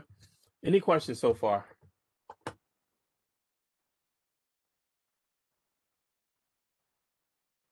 Now, the thing I want you to think about is, say for example, you're in the help desk. You don't have a job at all, and you want to, and this is where we were talking about the other Imani, that you want to go in for an interview, and you start telling the company or the person you're interviewing information about their own organization. They're going to be impressed with that. So, even with Imani's last interview, the gentleman said, "Oh, you've done your research." And that's what he's looking for, people that are go-getters to research the company, figure stuff out, and to be able to say, has any of your other employees brought this information to you? If not, you might as well hire me. Okay. So this is Gray Noise. Let me put this in the chat. As bold as that is, that's real. A lot of people like go-getters. People don't like wallflowers. People that just sit back and wait. They like people that show initiative, like Otha's explaining. Yeah. And then you got to think about it. If you're a hiring manager, some guy says, "Oh yeah, you have a bunch of IP addresses scanning the internet, blah, blah, blah. I see you on Shodan. Your email address is compromised. Your password is XYZ." You think that guy's not going to hire you? He probably will, because he's going to be afraid if he lets you walk out the door, what you're going to do with that information. Right. So, but it shows, one, playing on the fear of there's not enough security professionals out there, right? There's a shortage. It said in 2021, 3.5 million or 4 million, depending upon what article that you read. So there's not a lot of good there's a shortage. And then if you find somebody, they may just be, they work half-ass. So now when they see that go-getter, they're going to be like, "Hey, I don't mind spending the extra money." And then also, once you do your research and based upon the questions that you ask in an interview, that is negotiation tactics for your salary as well.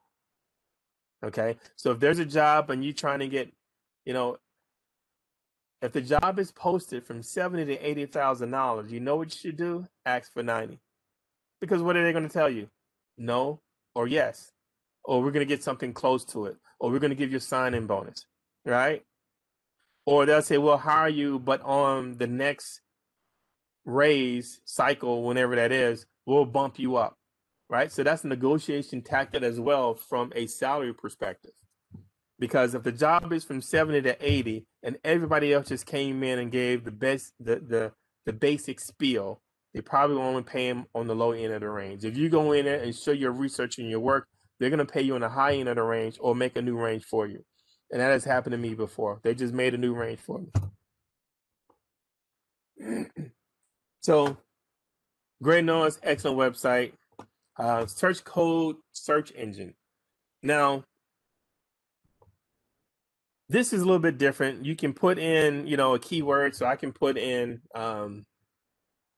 MSNBC.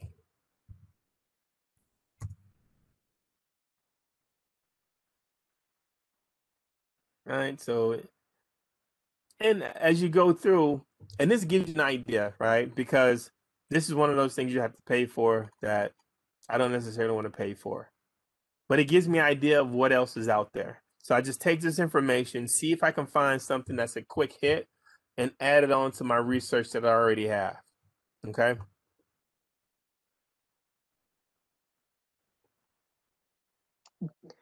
Question for you.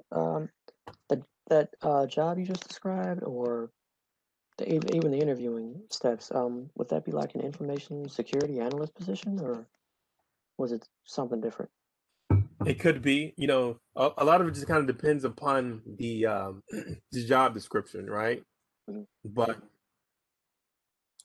it could be a so you have to kind of play toward your strengths, right? So say for example, um, you're a help desk or no experience whatsoever. You have to prove to that person that you have some sort of experience, right? Configuring a firewall is kind of it's a GUI, it's kind of a point and click, right? It's not real difficult, right? If you configure one firewall, and I remember Al did something on pfSense, right? So if you configure one firewall, you can configure them all, right? The GUI and the menus look a little different, but the basis of that firewall is the same. Some GUIs are better than others in ease of use, but it's the same, right? When you start talking about threat research, right? Because a company has a firewall, data gets into that company, but I want to research getting into threat hunting that once that information past that firewall, guess what? It's in your environment. Microsoft has firewalls, right? And we just saw that they're scanning the internet with a worm, right? So what does that firewall do? Kept some of the bad guys out, but not a lot. Same thing with Cisco. I forgot the number of how many people try to attack us all the time. FireEye, all these companies, they're heavily attacked. So they have to have threat hunting themselves, right? Because they're high profile targets. So irregardless if it's a security position, you still need to do your research. Because literally we had a guy, no experience whatsoever. And he got a job at a bank over PCI because he did his research.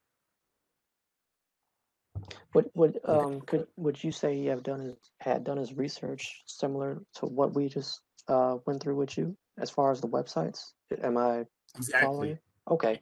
He did. He used Shodan, looked at the organization of the actual bank, and then he did openbugbounty.org to look for the actual company itself, and then he did Have I Been Pawned? So that we didn't do, but just for sake of have I been?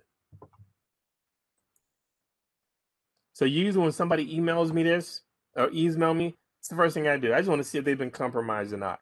So if you're going in the interview, you're going to get typically the email address of the person that you're going to. No, I wouldn't even say typically you will, but sometimes you get the email address of that person and you plug it in here.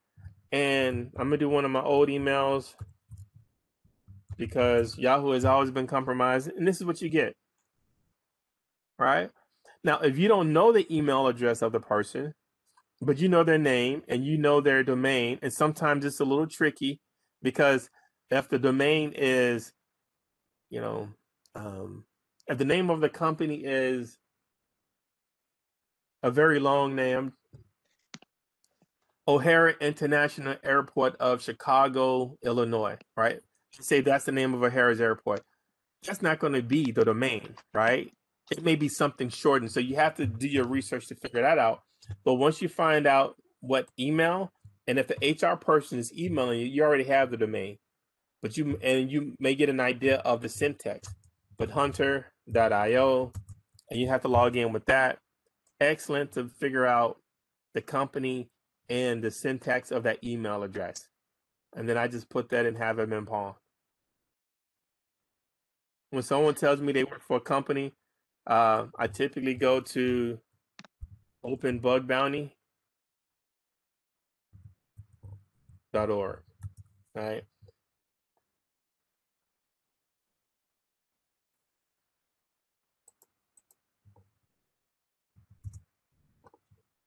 I'm going to put this in the chat window so everybody can have it.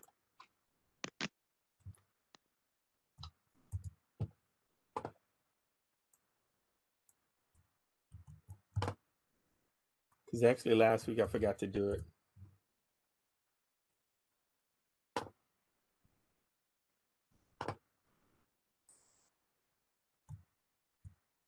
Right. So I'm just going to put in CDW. Right. Cross-site scripting has been patched. But if it was unpatched, when I'm in that interview, I'm going to bring that person's attention because they may have a firewall, but the firewall may not be fine-tuned to look for cross-site scripting. Right. Or there's so many alerts that a company may have. They say 4 out of 10 security alerts are investigated. So it's just too much stuff going on. So they don't have time to do it. But you want to be able to go into the organization and say, look, if your top guy didn't know that it was compromised or unpatched, then hire me. Right. And so you should, you can do this for your own organization as well. So this is like a. I'm sorry. No, go ahead. This is like a threat researching job for information. I know it falls in the realm of information security based on what you said, like threat researching job, if I'm correct. No. Yes, you can use that. But the thing that is important is that when you're in that interview, right, and even if it's a firewall job, you just configuring a firewall, I still would do this research. Mm-hmm. Because you gotta, if everybody else is in that interview and they can say, yes, I can configure the firewall. Okay, you can configure a firewall, but what else can you do? So you want to always be able to show that what else I can do. If you want a bunch of people to configure the firewall and sit on their hands for the rest of the day, that's fine. But I can do X, Y, Z. And so now when you get in that job, not only are you doing firewall stuff, but you're doing X, Y, Z. So now when it's time for that raise or the promotion, well, what have you been doing? Employee 1, I configured the firewalls on time. There was no mistakes. Employee number 2, I configured the firewalls and there was 1 mistake. Employee number 3, I configured the firewalls, but then I notified you about cross-site scripting on our corporate website. I also started looking at understanding why are these IP addresses out there scanning, right? So you start adding that extra stuff. Because employee 1 is going to say, I want to raise. Employee 2 is going to say, I want to raise. Employee 3 is going to say, I want to raise, but this is the reason why I deserve a raise. So you always want to have that little something extra that you can showcase to that employer. And it may be not in your job realm or your job description, but you're adding that little flavor to your role to make it your own. Make sense? Understood now, like an extra great skill to add along with the position that you're going for. Right. I know what you mean. When I go for networking jobs, right? When I was just a strictly router switch guy, I did network diagrams because I want to be able to show this is my value add, right? Documentation, documented environment, because I knew that most people, they don't document their environment. And if they got a Visio diagram or a network diagram, it's going to be old from 5 years ago. Nobody updated it. But when you think about it, when you get in a job, particularly network engineering job or any job, you don't have anything to do. They're not going to just give you a bunch of projects. It's your first day on the job, your first week. You just figuring out where the bathroom is at, figuring out when to take your lunch break, right? So you have to make yourself valuable to the team in that transition period until you get those projects. So every company I used to work for, the first thing I diagrammed the network. And then I put it at my desk. If I had to go into the office, I put it on a huge CAD drawing or whatever. So now when it's time to troubleshoot, everybody wants to come to my desk because I get the latest diagram, right? That's very detailed. So I'll have a layer 3 diagram and sometimes just a layer 2. So I have detailed information to my OSPF, my LSAs, all that stuff, diagram or illustrated on this diagram. And that's how I set myself apart from everyone else. Inclusive of being able to do my job really good as well. Because you don't want to do other stuff and then you can't configure firewall. Or you can diagram, but you can't configure router and the switch, right? So you want to make sure your core is done. You can do your core, and then everything else is just things that you add on. Make sense? All right, so open bug bounty, excellent site. Let's do MSNBC.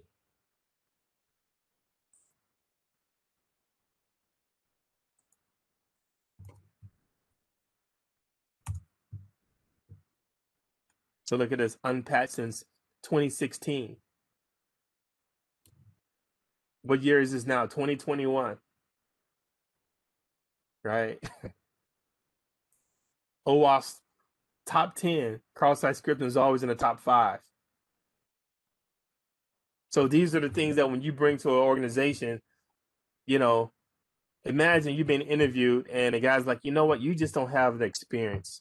We're looking for somebody with a little bit more experience. And you say, okay, by the way, did you know that you're unpatched using cross-site scripting since 2016? You know, that means you got them, mic drop moment, right? And you start going in talking about, hey, did you know that password reuse is bad? That I found your password on some database collection, then I found it on some pastebin site. So these are the things that you have to empower yourself in that interview. Because I've known people to interview for one position and they do so well in the interview, they hire them for a different total position. And that happens. But it's all based upon, you know, your research and how you carry yourself.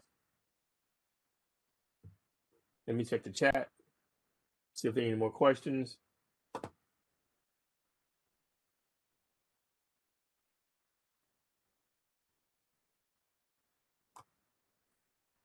All right. They gave me another site. Yeah.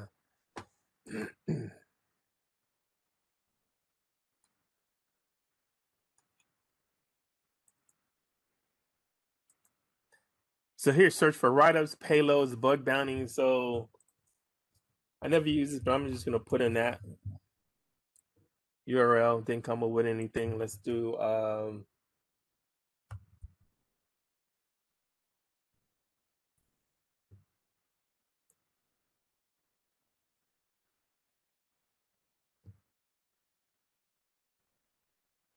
nothing there for that one.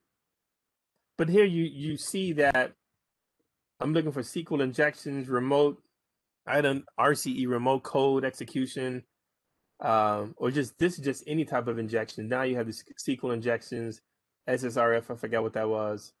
Server side. Request forgery. Okay. So, and this is the beauty of the class where we can all share stuff and then you can put it in your Batman utility belt. Okay. Do you use the site a lot, Nick?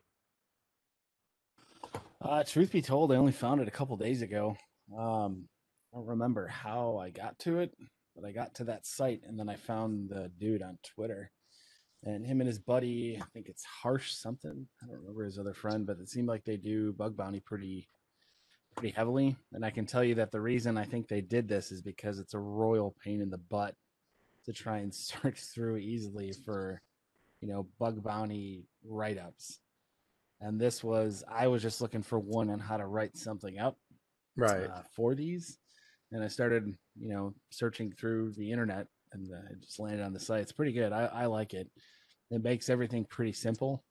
It also gives you an idea if you work for larger companies as well, you know, how to present something to them. This is exactly how you should present it to your company if you work for the company. If you are going to look at potentially getting down the road and start doing bug bounties, this is also a really good way because, you know, and I think I've heard you say this before, but there's and again, this is my opinion, there's a definite differentiation between people that have skill sets and people that are able to put it down on paper to allow others to understand what they're doing.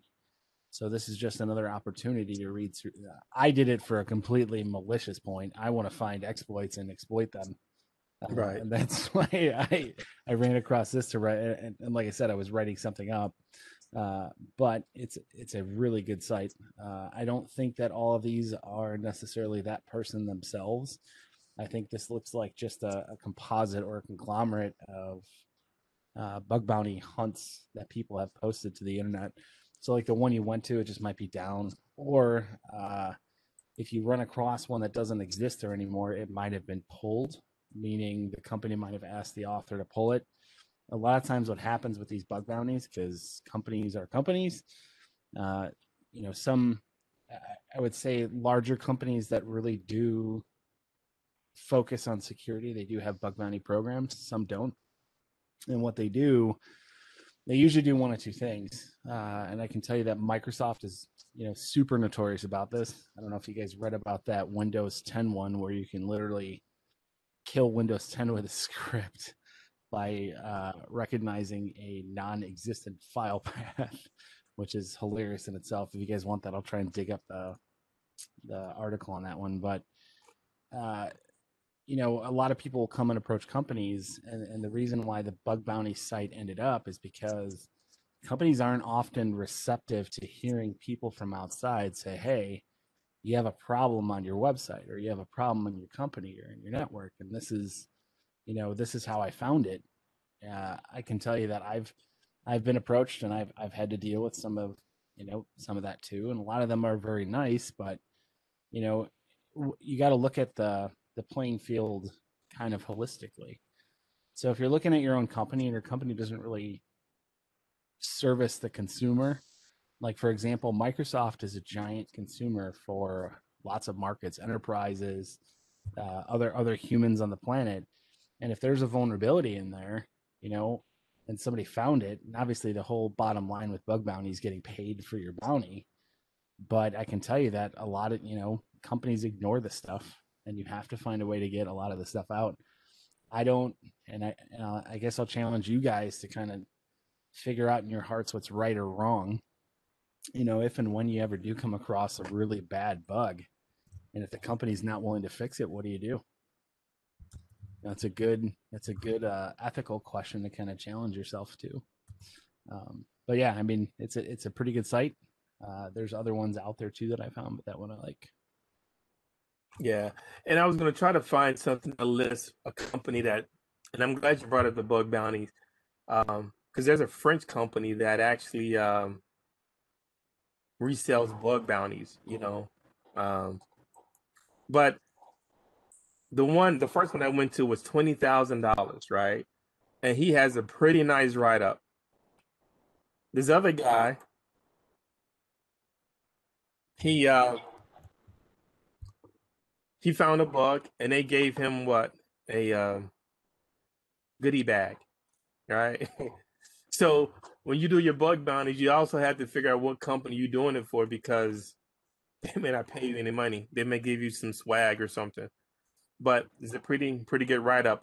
And when you read about this stuff, it's like when we would go through those walkthroughs. This gives you an idea of what you can do, right, for educational purposes, right, to learn, right. So let me do this.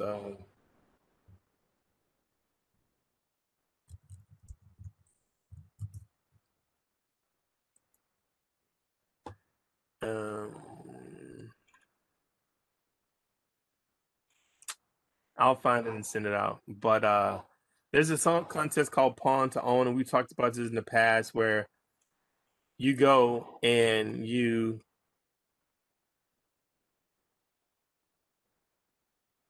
get money, right, for your vulnerabilities. But there was one company, they won like multiple contests, and they didn't want the money. They just wanted to prove that they can do it, and they just started handing out business cards, right?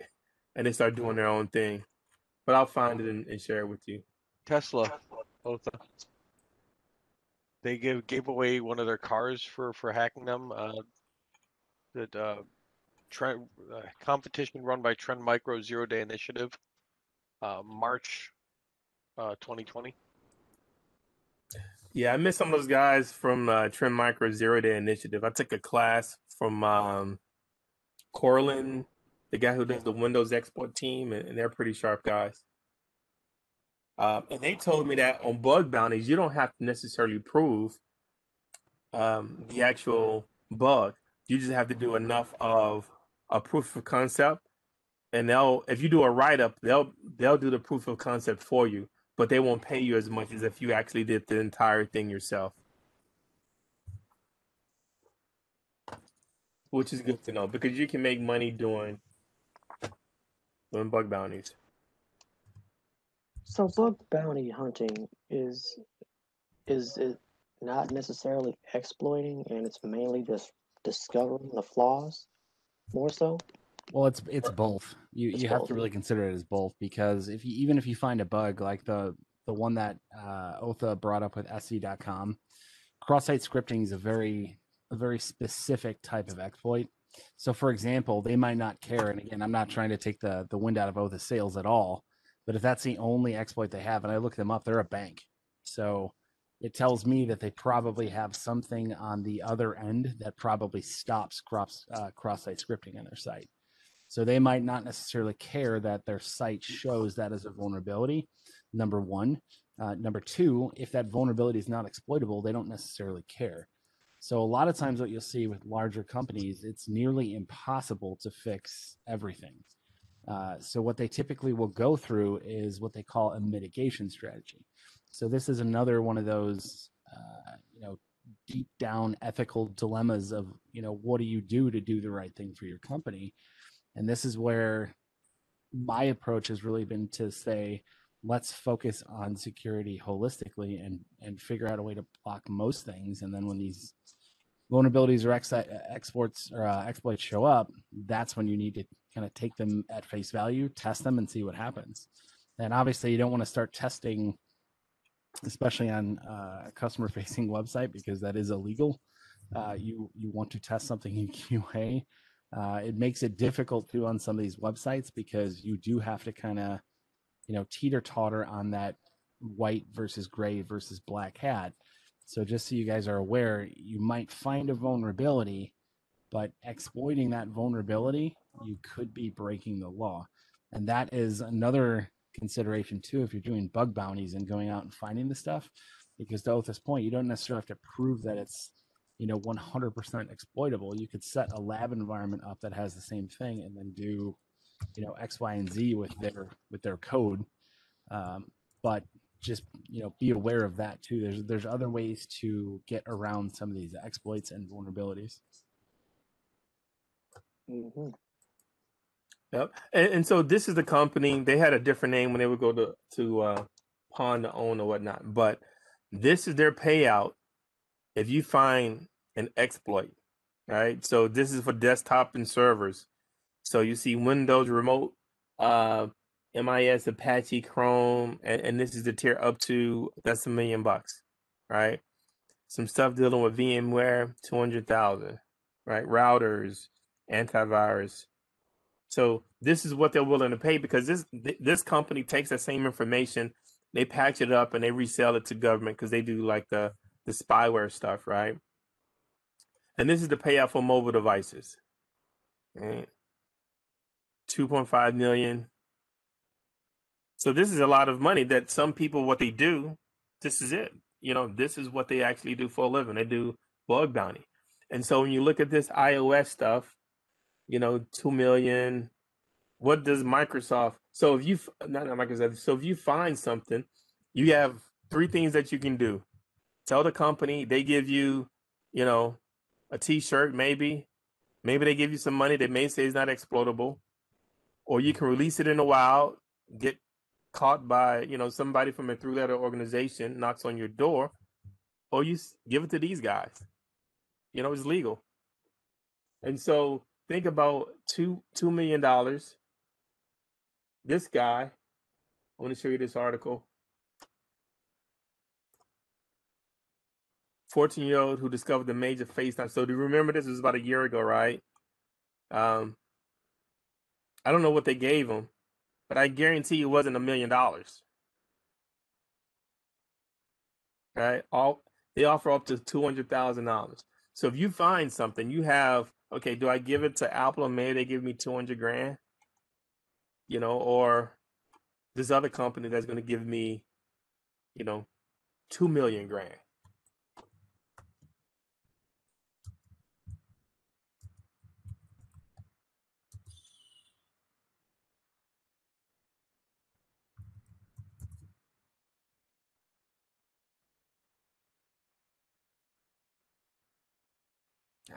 I'll find an article, because the same company, they did one years ago and it was $1 million.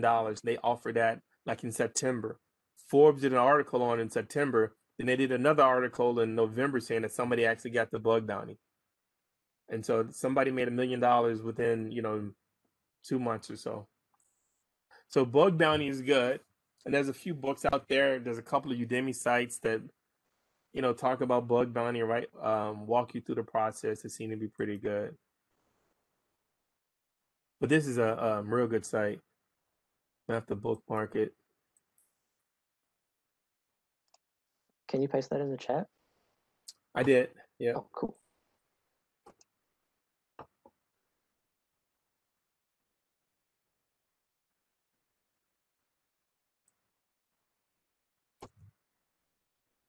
And this is the one that Nick was referring to.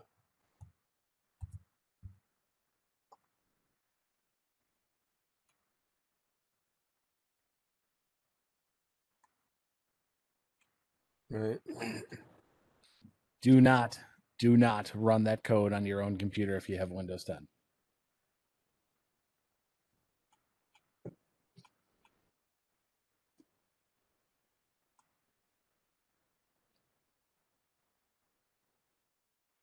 So let's see who this guy Jonas is.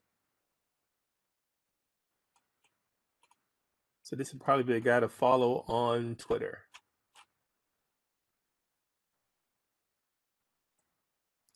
So let me close out these windows because these are things that we talked about. I'm gonna show that book. We did that. Let me see in my list of things.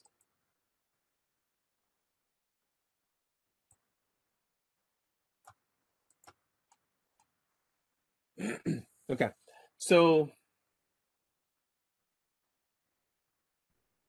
this is something that, like I said, we're doing a little recap. So this is a site that Nick brought to our attention regarding sock puppets. So sock puppets is basically creating these fake accounts, Facebook, LinkedIn, whatever the case may be, to aid you in your research or try to get a girlfriend or boyfriend. Right. But typically used by direct researchers, right? There's this website. Let me put this in the chat.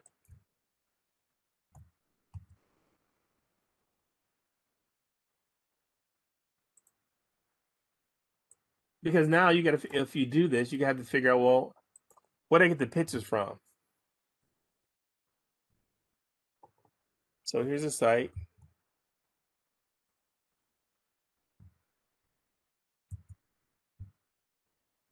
This person does not exist. Or you can literally just find a picture to actually use.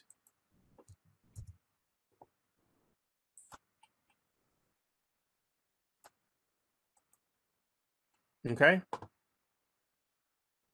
Now you think, okay, well, if I can go to this website and get a picture or pictures,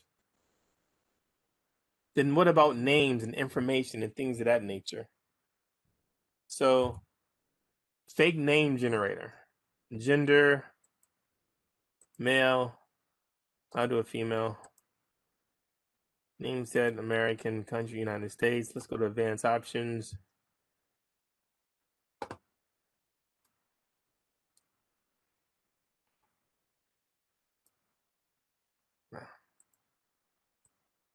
Female, we'll just do generate.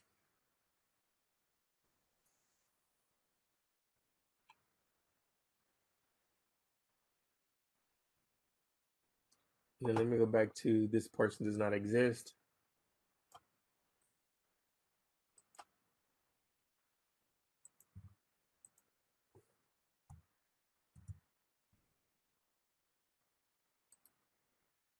I can do save image.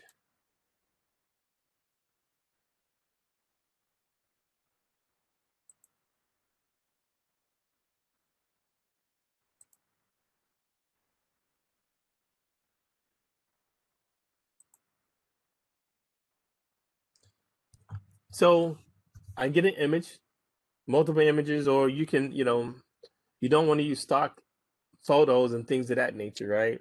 And I won't get into just for the sake of time, how to reverse image that.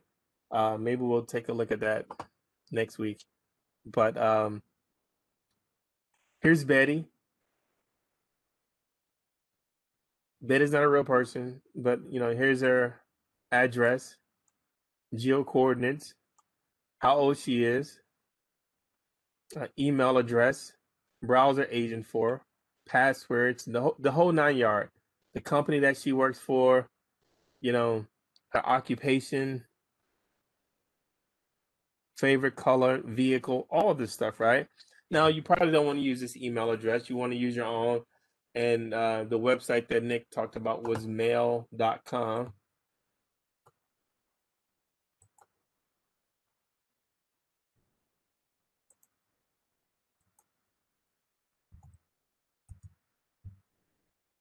Right? And just create your own email account for that particular person.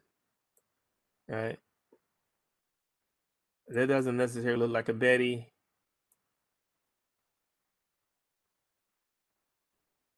Okay, maybe that's, 33 Libra. Okay. So this gives you an idea of the information that you can, because once you create an account, there's certain information that you can provide. So maybe you want to provide a little bit too much information to seem realistic that you don't know how to navigate the web, or maybe you don't, right? Some of my students, we used to do this, and usually everyone picks a lady or an older person, right? Because most people, you can have a nice little backstory about an older person who doesn't know how to use the internet. He may not have a picture, right? And he can kind of email people by mistake and make up a story, right? Now at the time, I didn't know about this person. If feel free to add on, Al, anything that you guys see, particularly Nick, because this is kind of the things that he does for. I'm not going to say a living, but this is something that he's very good at. So if you want to add anything, definitely feel free. The only thing I'll add in is just test your user, like before you guys actually go out and create email and create a persona. Just make sure that you're not going to dox, which is essentially unwanted or ill will towards someone else that actually exists.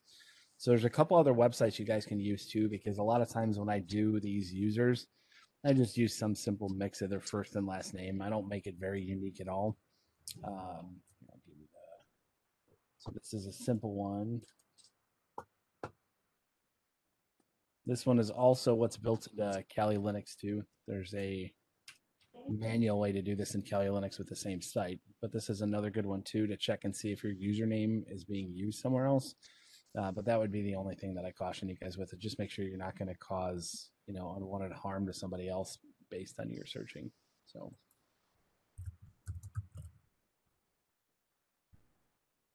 Okay.